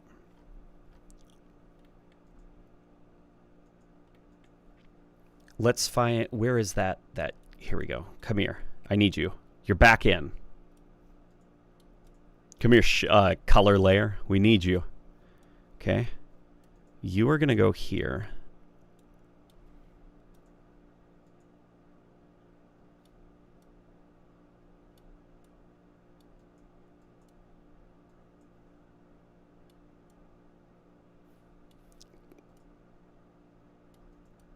This could work. Or this could just be like another idea where I'm like, guys, watch this. And it doesn't work.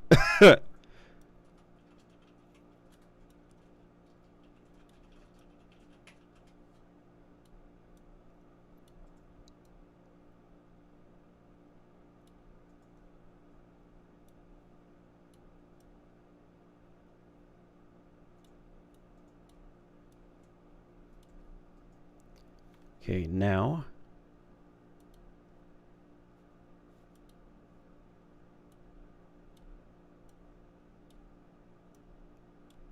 this is fine, this is fine. I need this here. Come here, come here, come here.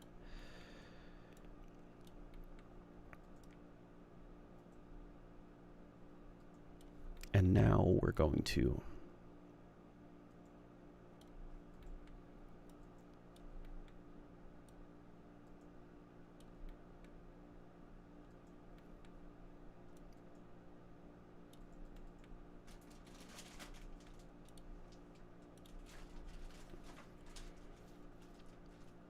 what do you guys think? No, no, no, no. That's bad. That's very bad. Okay, that's even worse.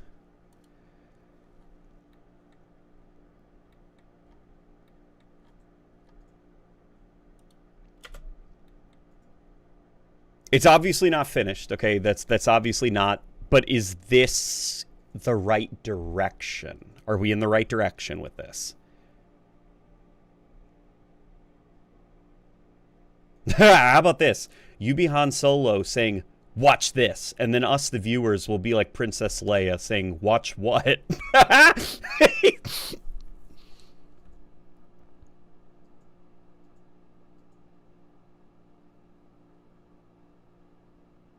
Here's a challenge for you. Make the Halo Infinite Assault Rifle have 60 rounds. Oh, that would be easy. Are you kidding me?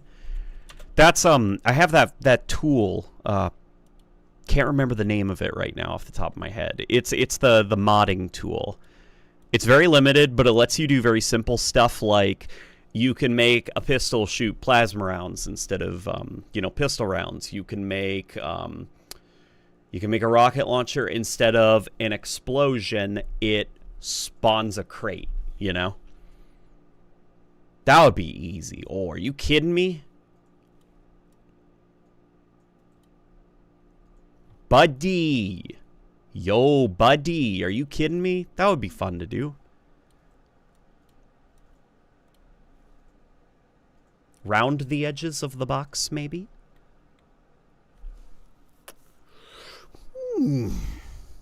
Well, see, here's what I'm thinking now. I know that we agreed that these were a little bit too Halo 2-y. We did. We agreed, okay? But could you possibly imagine? No, it was could you even imagine? I'm quoting my wife. Rebecca has these brilliant Rebby-isms that she'll do. It's like just these like very quotable moments from her. Once she said to me, "Could you possibly imagine?" And then she just stopped. And I was like, and nothing. That was it. That was just all she had to say.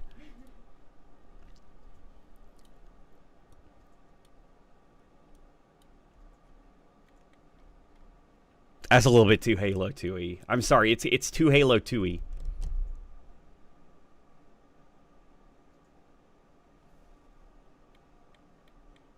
Bring it over to the left slightly. It's too centered. Did I drag it a little bit too close to the center?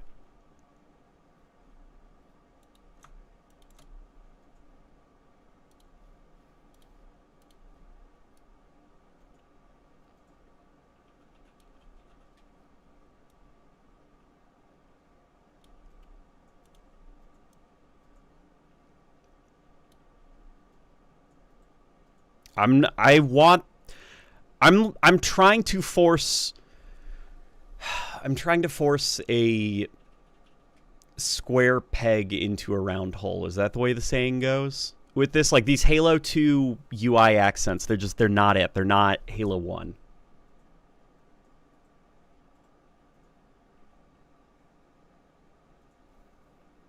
Right?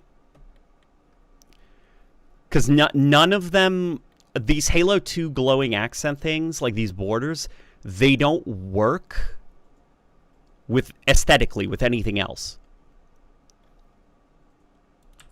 Okay, I'm getting rid of them.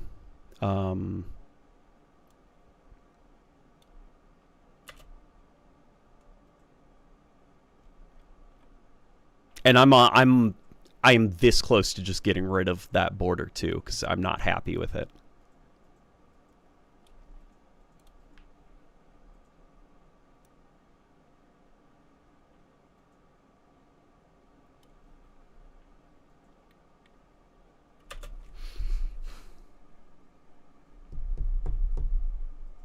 Maybe look at the Halo Wars 1 UI. Well, the Halo Wars 1 UI is just the Halo 3 UI.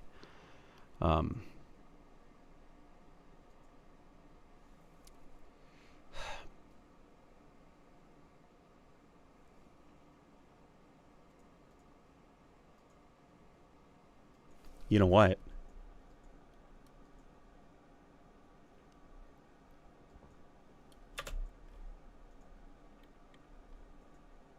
I think I've got an idea. Divine inspiration. Watch this. Guys, watch this. Okay. Oh, this is going to be so fucking cool. Hang on. Hang on. Well, it's going to be cool if it is cool.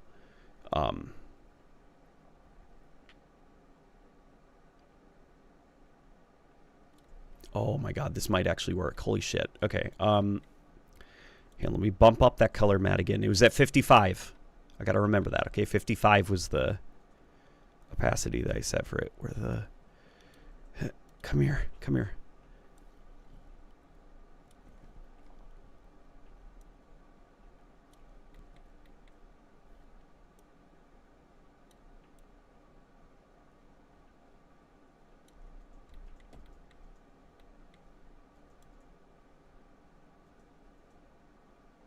Okay, close enough. And then...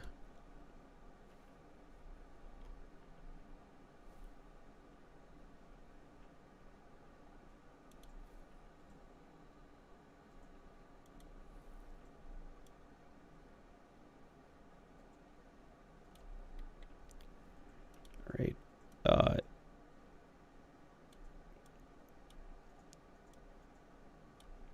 Oh, this could work. This could very much work.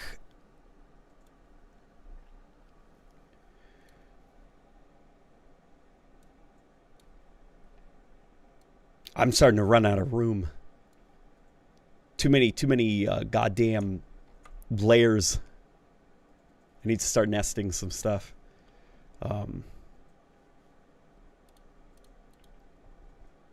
Shape.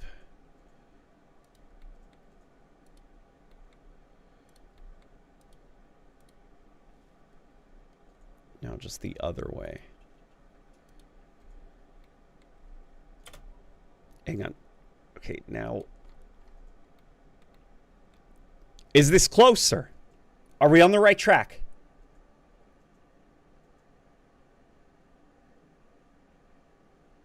Watch what? Is this on the right track? What do you think of the blue outlines? Oh wait, I need to bring the opacity down to 55%.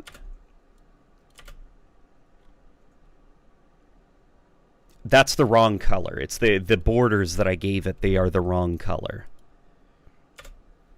That's too dark.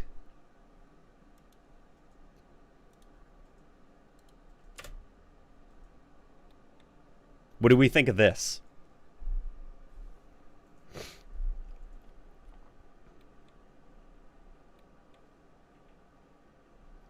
Something about this feels... Right? Like all of this dead space here. Something about that's a little bit odd, right?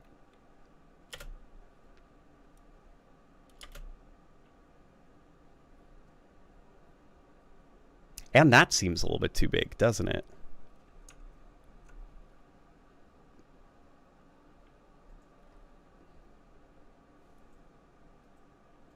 Definitely closer to Halo 1. It's given it. Could you make it look like a hard light bridge?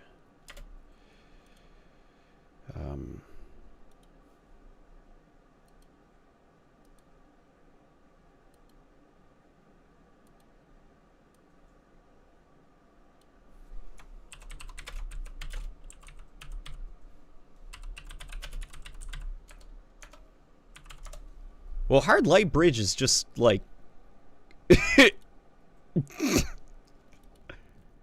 It's just a bar, basically.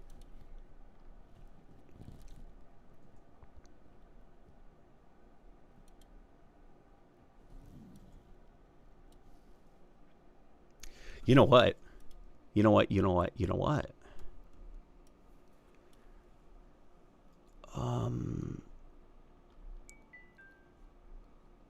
Where's that goddamn Japanese cover? Thinking of like those. like those tacky, like, circuit board, you know?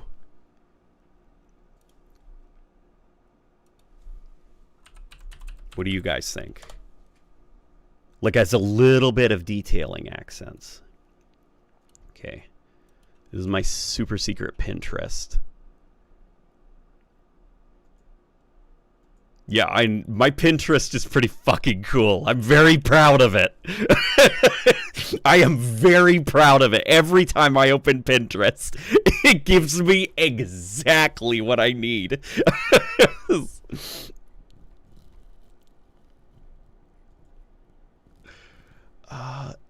Kinda like that.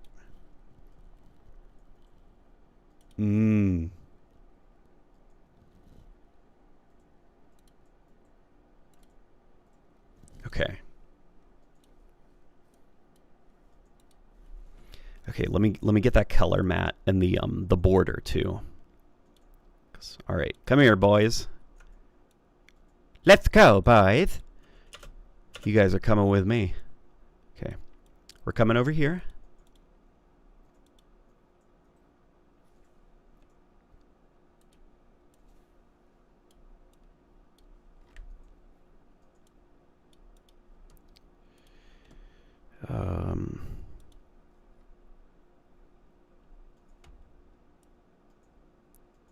All I really need are... I don't need the whole thing, because the whole thing is way too much. Like, there is way too much going on. All I need are, like, kind of like that.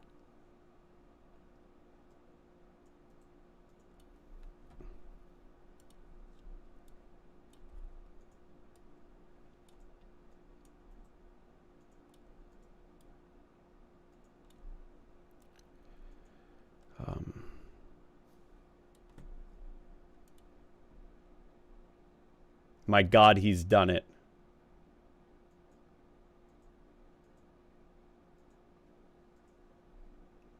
Put Sonic in the middle of the Halo menu.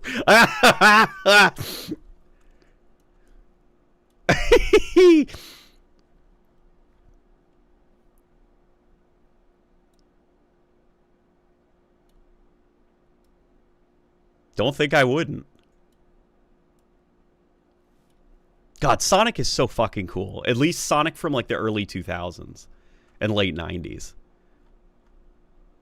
Now, Sonic is still cool. He wasn't cool during the during the 2010s, but he has cleaned himself up a bit. Where is horizontal flip? Am I... Oh, there it is. It was right in front of me.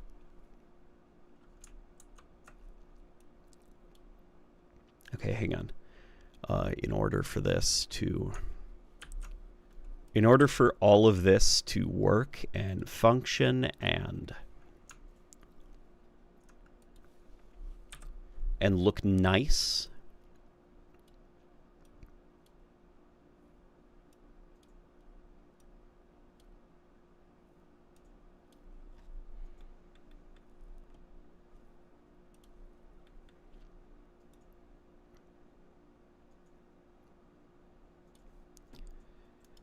let me set this into a nest, then let me flip it.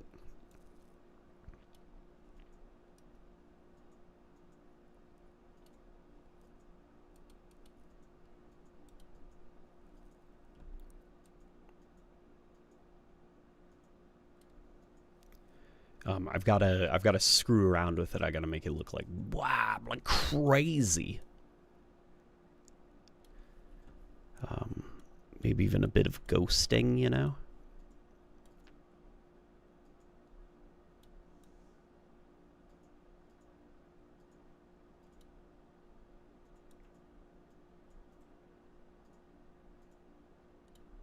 Maybe this one can be stretched a smidge. You know, kind of like that. Okay. What do you guys think? Is it coming together? Am I doing a good? Oh, I hope I'm doing a good.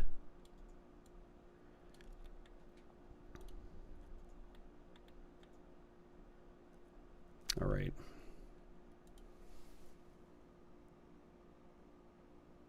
Make the tech line thingies an overlay layer. Okay, not screen, overlay. Oh, you're right. That did look good.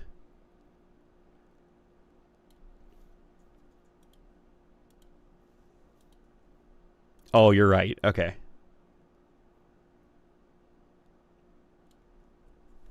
Okay. Okay, now, oh my god, we were doing so much there. Now I'm lost at how I'm gonna get all of. Okay, color matte. Okay, these guys now need to put into their own nest, a nest within a nest.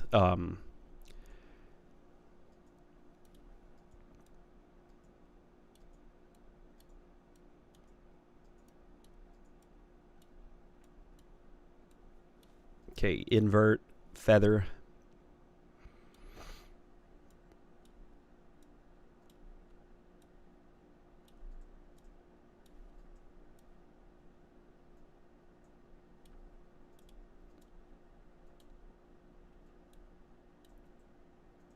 Okay, and now we take them back.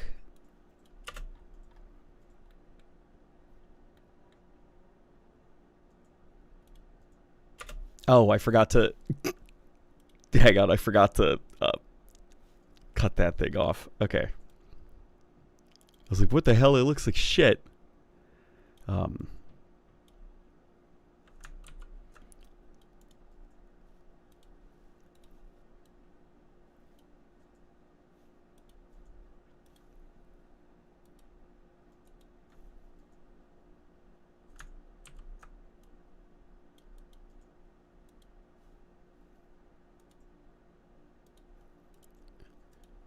This is so scuffed.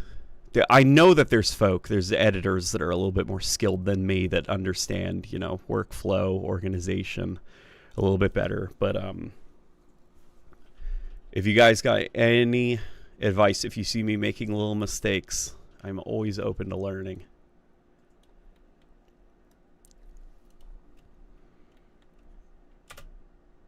What do you think of that?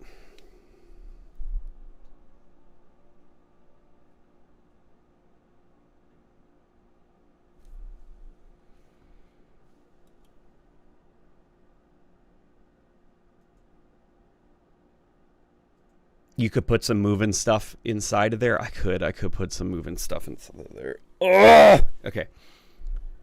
Here, we'll do it. We'll do it. That's a good idea, and I should have done that from the start. And in fact, I know exactly what moving stuff I should have put in there. Okay, we're going to have 1, 2, just in case I like the old one better. Wait, shit. That's not how copy and pasting works with nested sequences. Okay. The fuck are you okay, there they are. Let's pull you guys down. Okay, what I'm thinking, guys, remember at the beginning of the stream when I whipped out those animations that I made that are inspired by Halo 2, like this? What do you guys think of hiding this within that? Or would it be too, a little bit too Halo 2-y? Because we could also use this guy. Not this whole thing. We'd only use like a chunk of it, you know? You could at least try it. We could at least try it.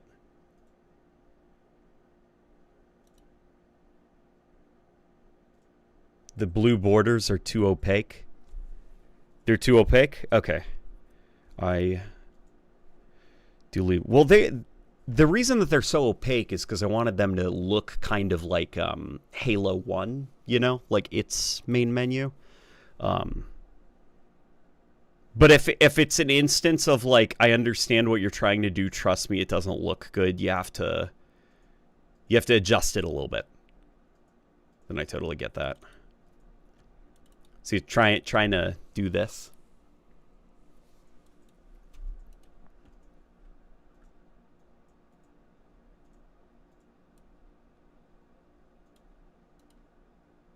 Where the hell am I? I'm lost now in Premiere. Once you get inside of your editing layers or when you're editing nests that are nested inside of other nests, I feel like I'm never going to get out of the timeline. Like, I'm just like, this screen here now is like my new home. Like, I might as well be comfy. I'm sure that, like some of these icons are edible. I could probably start eating these. I'm sure that this tastes yummy. I'm just going to start living inside of this thing that we're doing. Okay. All right, we got to go another layer deeper, okay? We got to hop into we're already inside of a nest, but we got to hop deeper into another nest. So here we go. All right. Oh my God, there's more nests. Okay.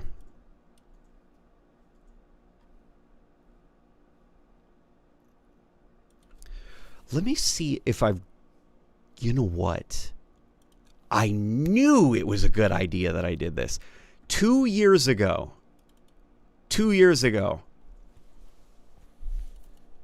I began storing... Why didn't I pull these out earlier?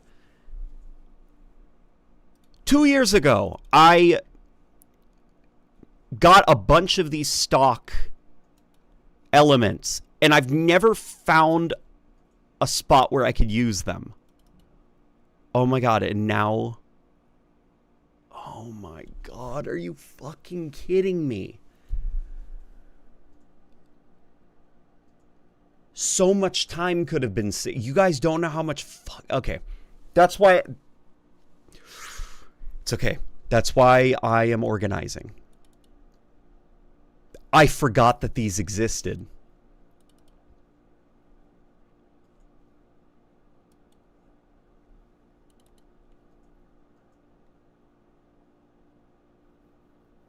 I forgot these existed.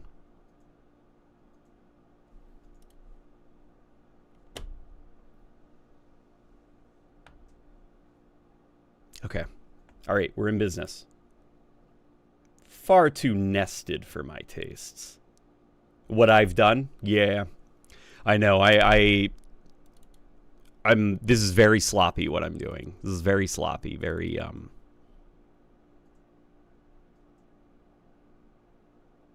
I liked this. I saved this because I was like, that's cool. That kind of looks like what I did with Halo. With like the Halo stuff. But it's a little bit too like Iron Man-y, you know, the way that it's animated.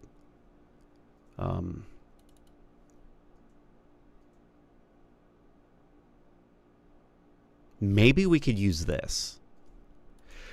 But what I want is... Here, let's see what computer circuitry is. I want to see what this is. Oh, you know what? Hang on. This might be it. Although this is very Halo 2-y. I'm worried that this is a little bit too much in the direction of Halo 2.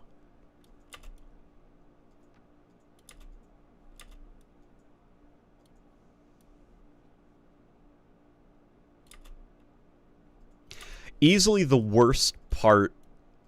Like I'm very proud with the editing that I can do, but without a shadow of a doubt, the worst thing, like the worst part of any of my edits is the actual organization. Like they are a mess. Like I want,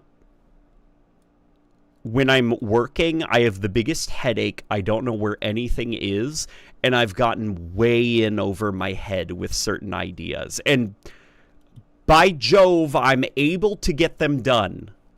And they look so badass when they're done, but they really should not have been that complicated. And by the time I've started work on the next project, I've forgotten, like, all the lessons I had learned during the editing process. And so the problems repeat themselves.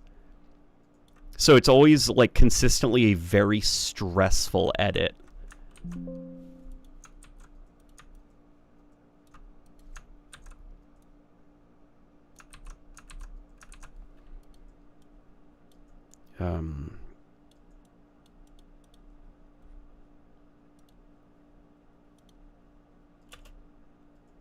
There, what do we think of like that?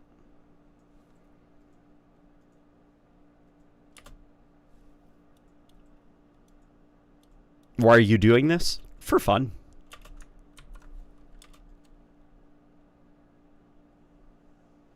Nesting in Premiere is weird as fuck. It's not that weird. It's just the way that the timeline is designed. It's very difficult to figure out which layer of the nest you're in, because what a nest is okay. So take these. This is my timeline, right? I can be like, I like these things. I like them a lot. I want to. Basically, what you do is you smush them together and combine them into one thing, and you toss these two elements into the nest. You know, like like this thing. This is our nest right now, and you can see that it's. You can see some of our work from within the nest. You know, like I haven't fixed that yet. And the way that you dive into the nest is you double click. See, now I'm in the nest. But then like, oh, what's this? You know, like down here, I've put a nest within a nest. See, and it's just the further in you go, the now I'm like, how many fucking layers in am I? And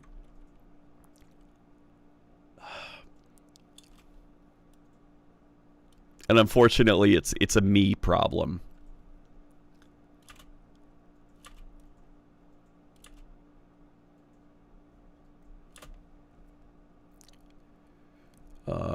It is definitely something that I think can be fixed with better prep and better, like, naming, like, slowing down a little bit and naming the different parts of the project, you know? Because what I usually do is I'll let the auto namer do its thing. So I'll have, like, a nest sequence 24 or something, and I have no fucking clue what that is.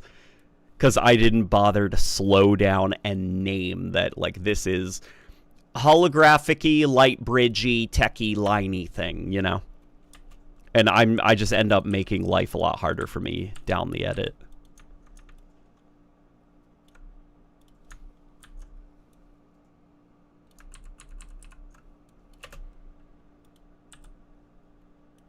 And then, like, some of these layers, we can make them so that they'll, like whoa, whoa, whoa. You know, they'll kind of pulse. So we start out like this.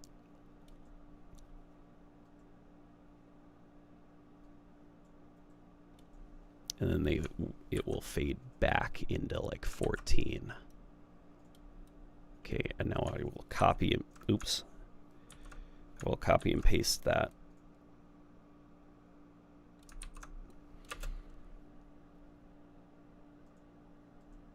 Oh wow, that's a little bit too you know what, it's fine. It's fine for now. It can work.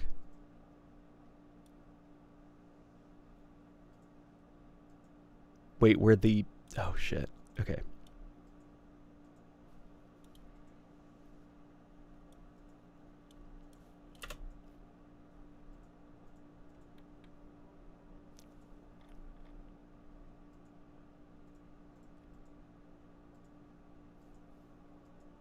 I'm not happy with it.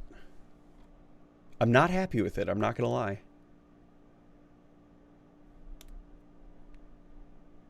Did my chat not go through? Well, what did you say earlier?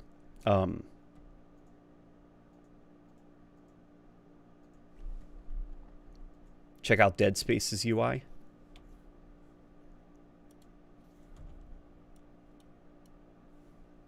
Let me check it out. It's in the art.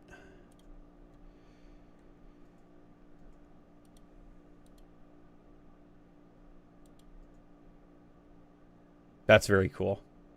That's very cool. This time with glow. Creative in general.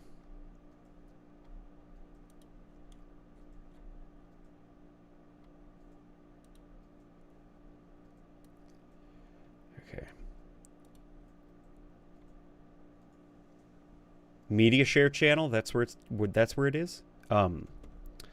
Guys, what do you think of this? It's not. It looks worse.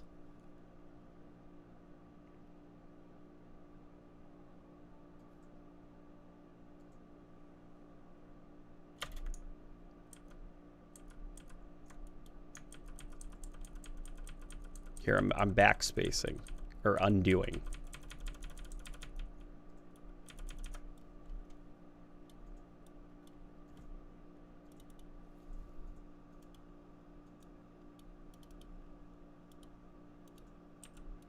Yeah, the computer circuitry is it's not working.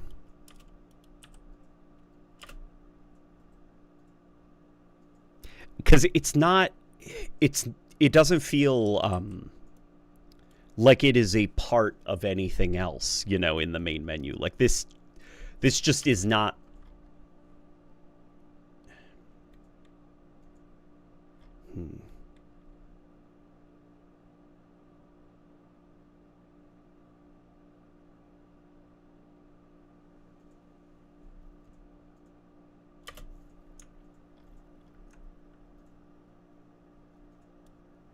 It's not coming together the way that I wanted it to.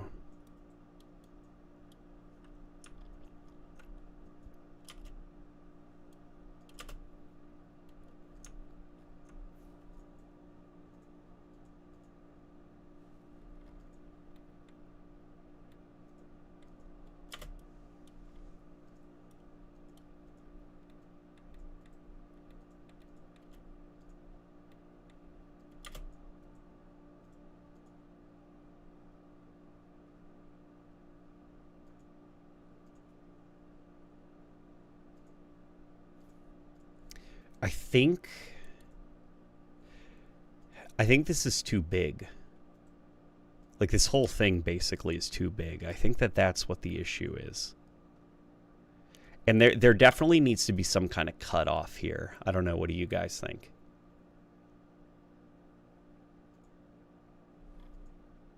And then I'm thinking there needs to be some kind of border-like thing here. Whether it's like a line going up, you know, or something like that.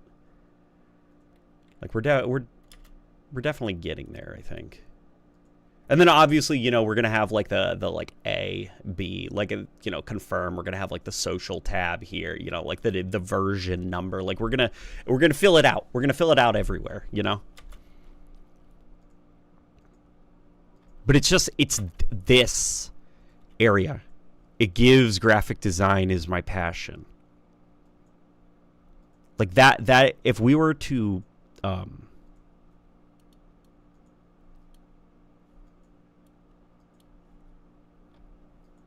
and then where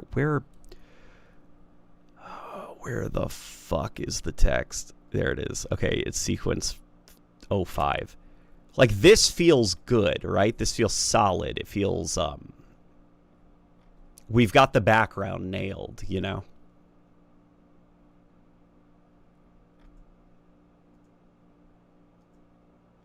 It's just the way that we're handling the text I'm not too happy with. I was asking about that circular Halo 1 animation. Where did you get it? Oh, I made it. Which circular animation? This one? This one? I made this. I made them all.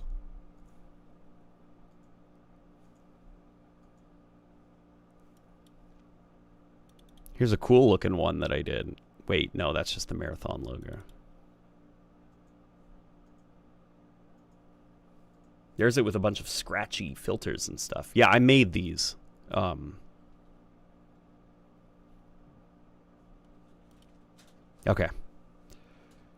You know what we'll do, guys?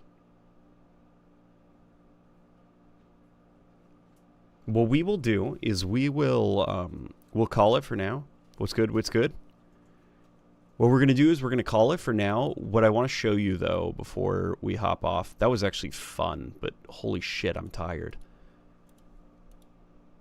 My brain feels sore. I'll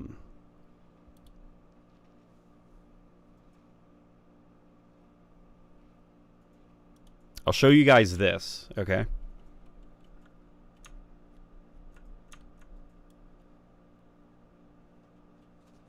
You can see here, I'm already doing some similar stuff.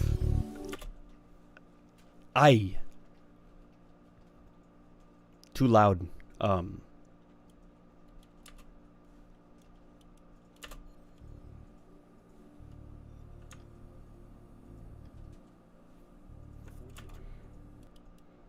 Yeah.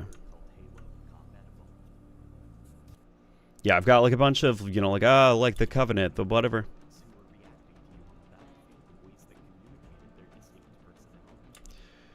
Got a bunch of fun stuff. Here is some of the setup for the flood.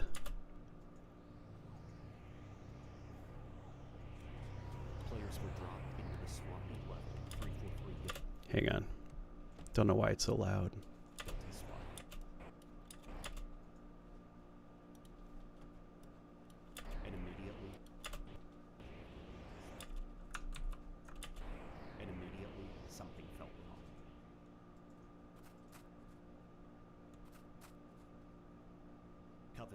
Seemed confident in their invasion of the ring, now fled into the marsh, terrified of something in the mist, and there was this ever-creeping feeling that the player was being watched.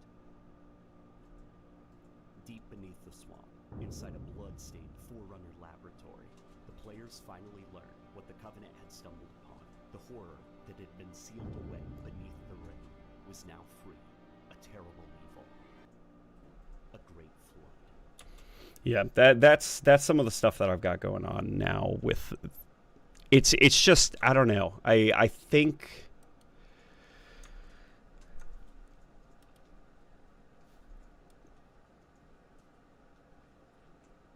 it feels like I made it a little bit too cinematic, and now I'm like, shit.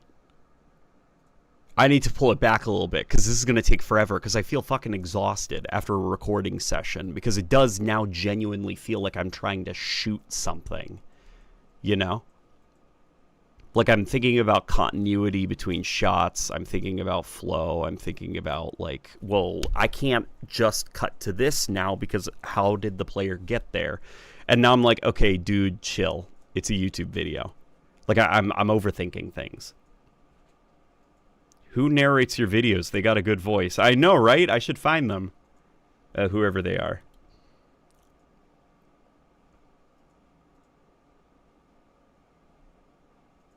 Yeah, but okay. I am exhausted, guys. I'm going to hop off. I'm going to hop off for now. Thank you guys for joining. If any of you guys have any suggestions, if you have any edits, if you've taken any screenshots of the video and you want to try doing your own thing with it, you know, feel free. We'll probably keep working on it. You know, I'll probably do another stream where we work on it a little bit more. But yeah, guys, thank you everybody for joining. This was a lot of fun. Do you guys like this? Is this more fun than video games? Is this more fun than gaming? Like just like a chatting, like, hey, we're doing a task. Like what if I did a stream of me organizing my resources? You know, like, hey guys, we're gonna do a live stream where Late Night Gaming organizes all of the audio that he has. Cause look what I got in the Halo 1 environments folder.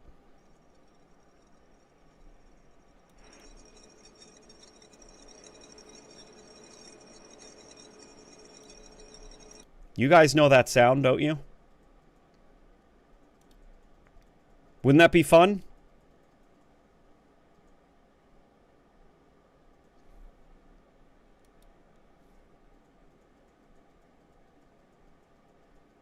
Late night organizing.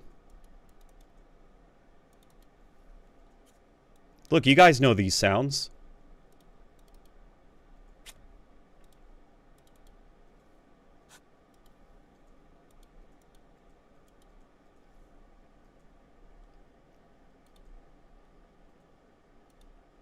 Heck yeah, organizing. Okay, we'll do some organizing streams then. So if this was more fun than playing video games, if this is more entertaining, just let me know, and we can do some more of these. Like, hey, we're gonna do a task on the computer, or hey, we're gonna watch a video and we're just gonna chat. You know. Alrighty, fellas. I shall see you guys later, okay?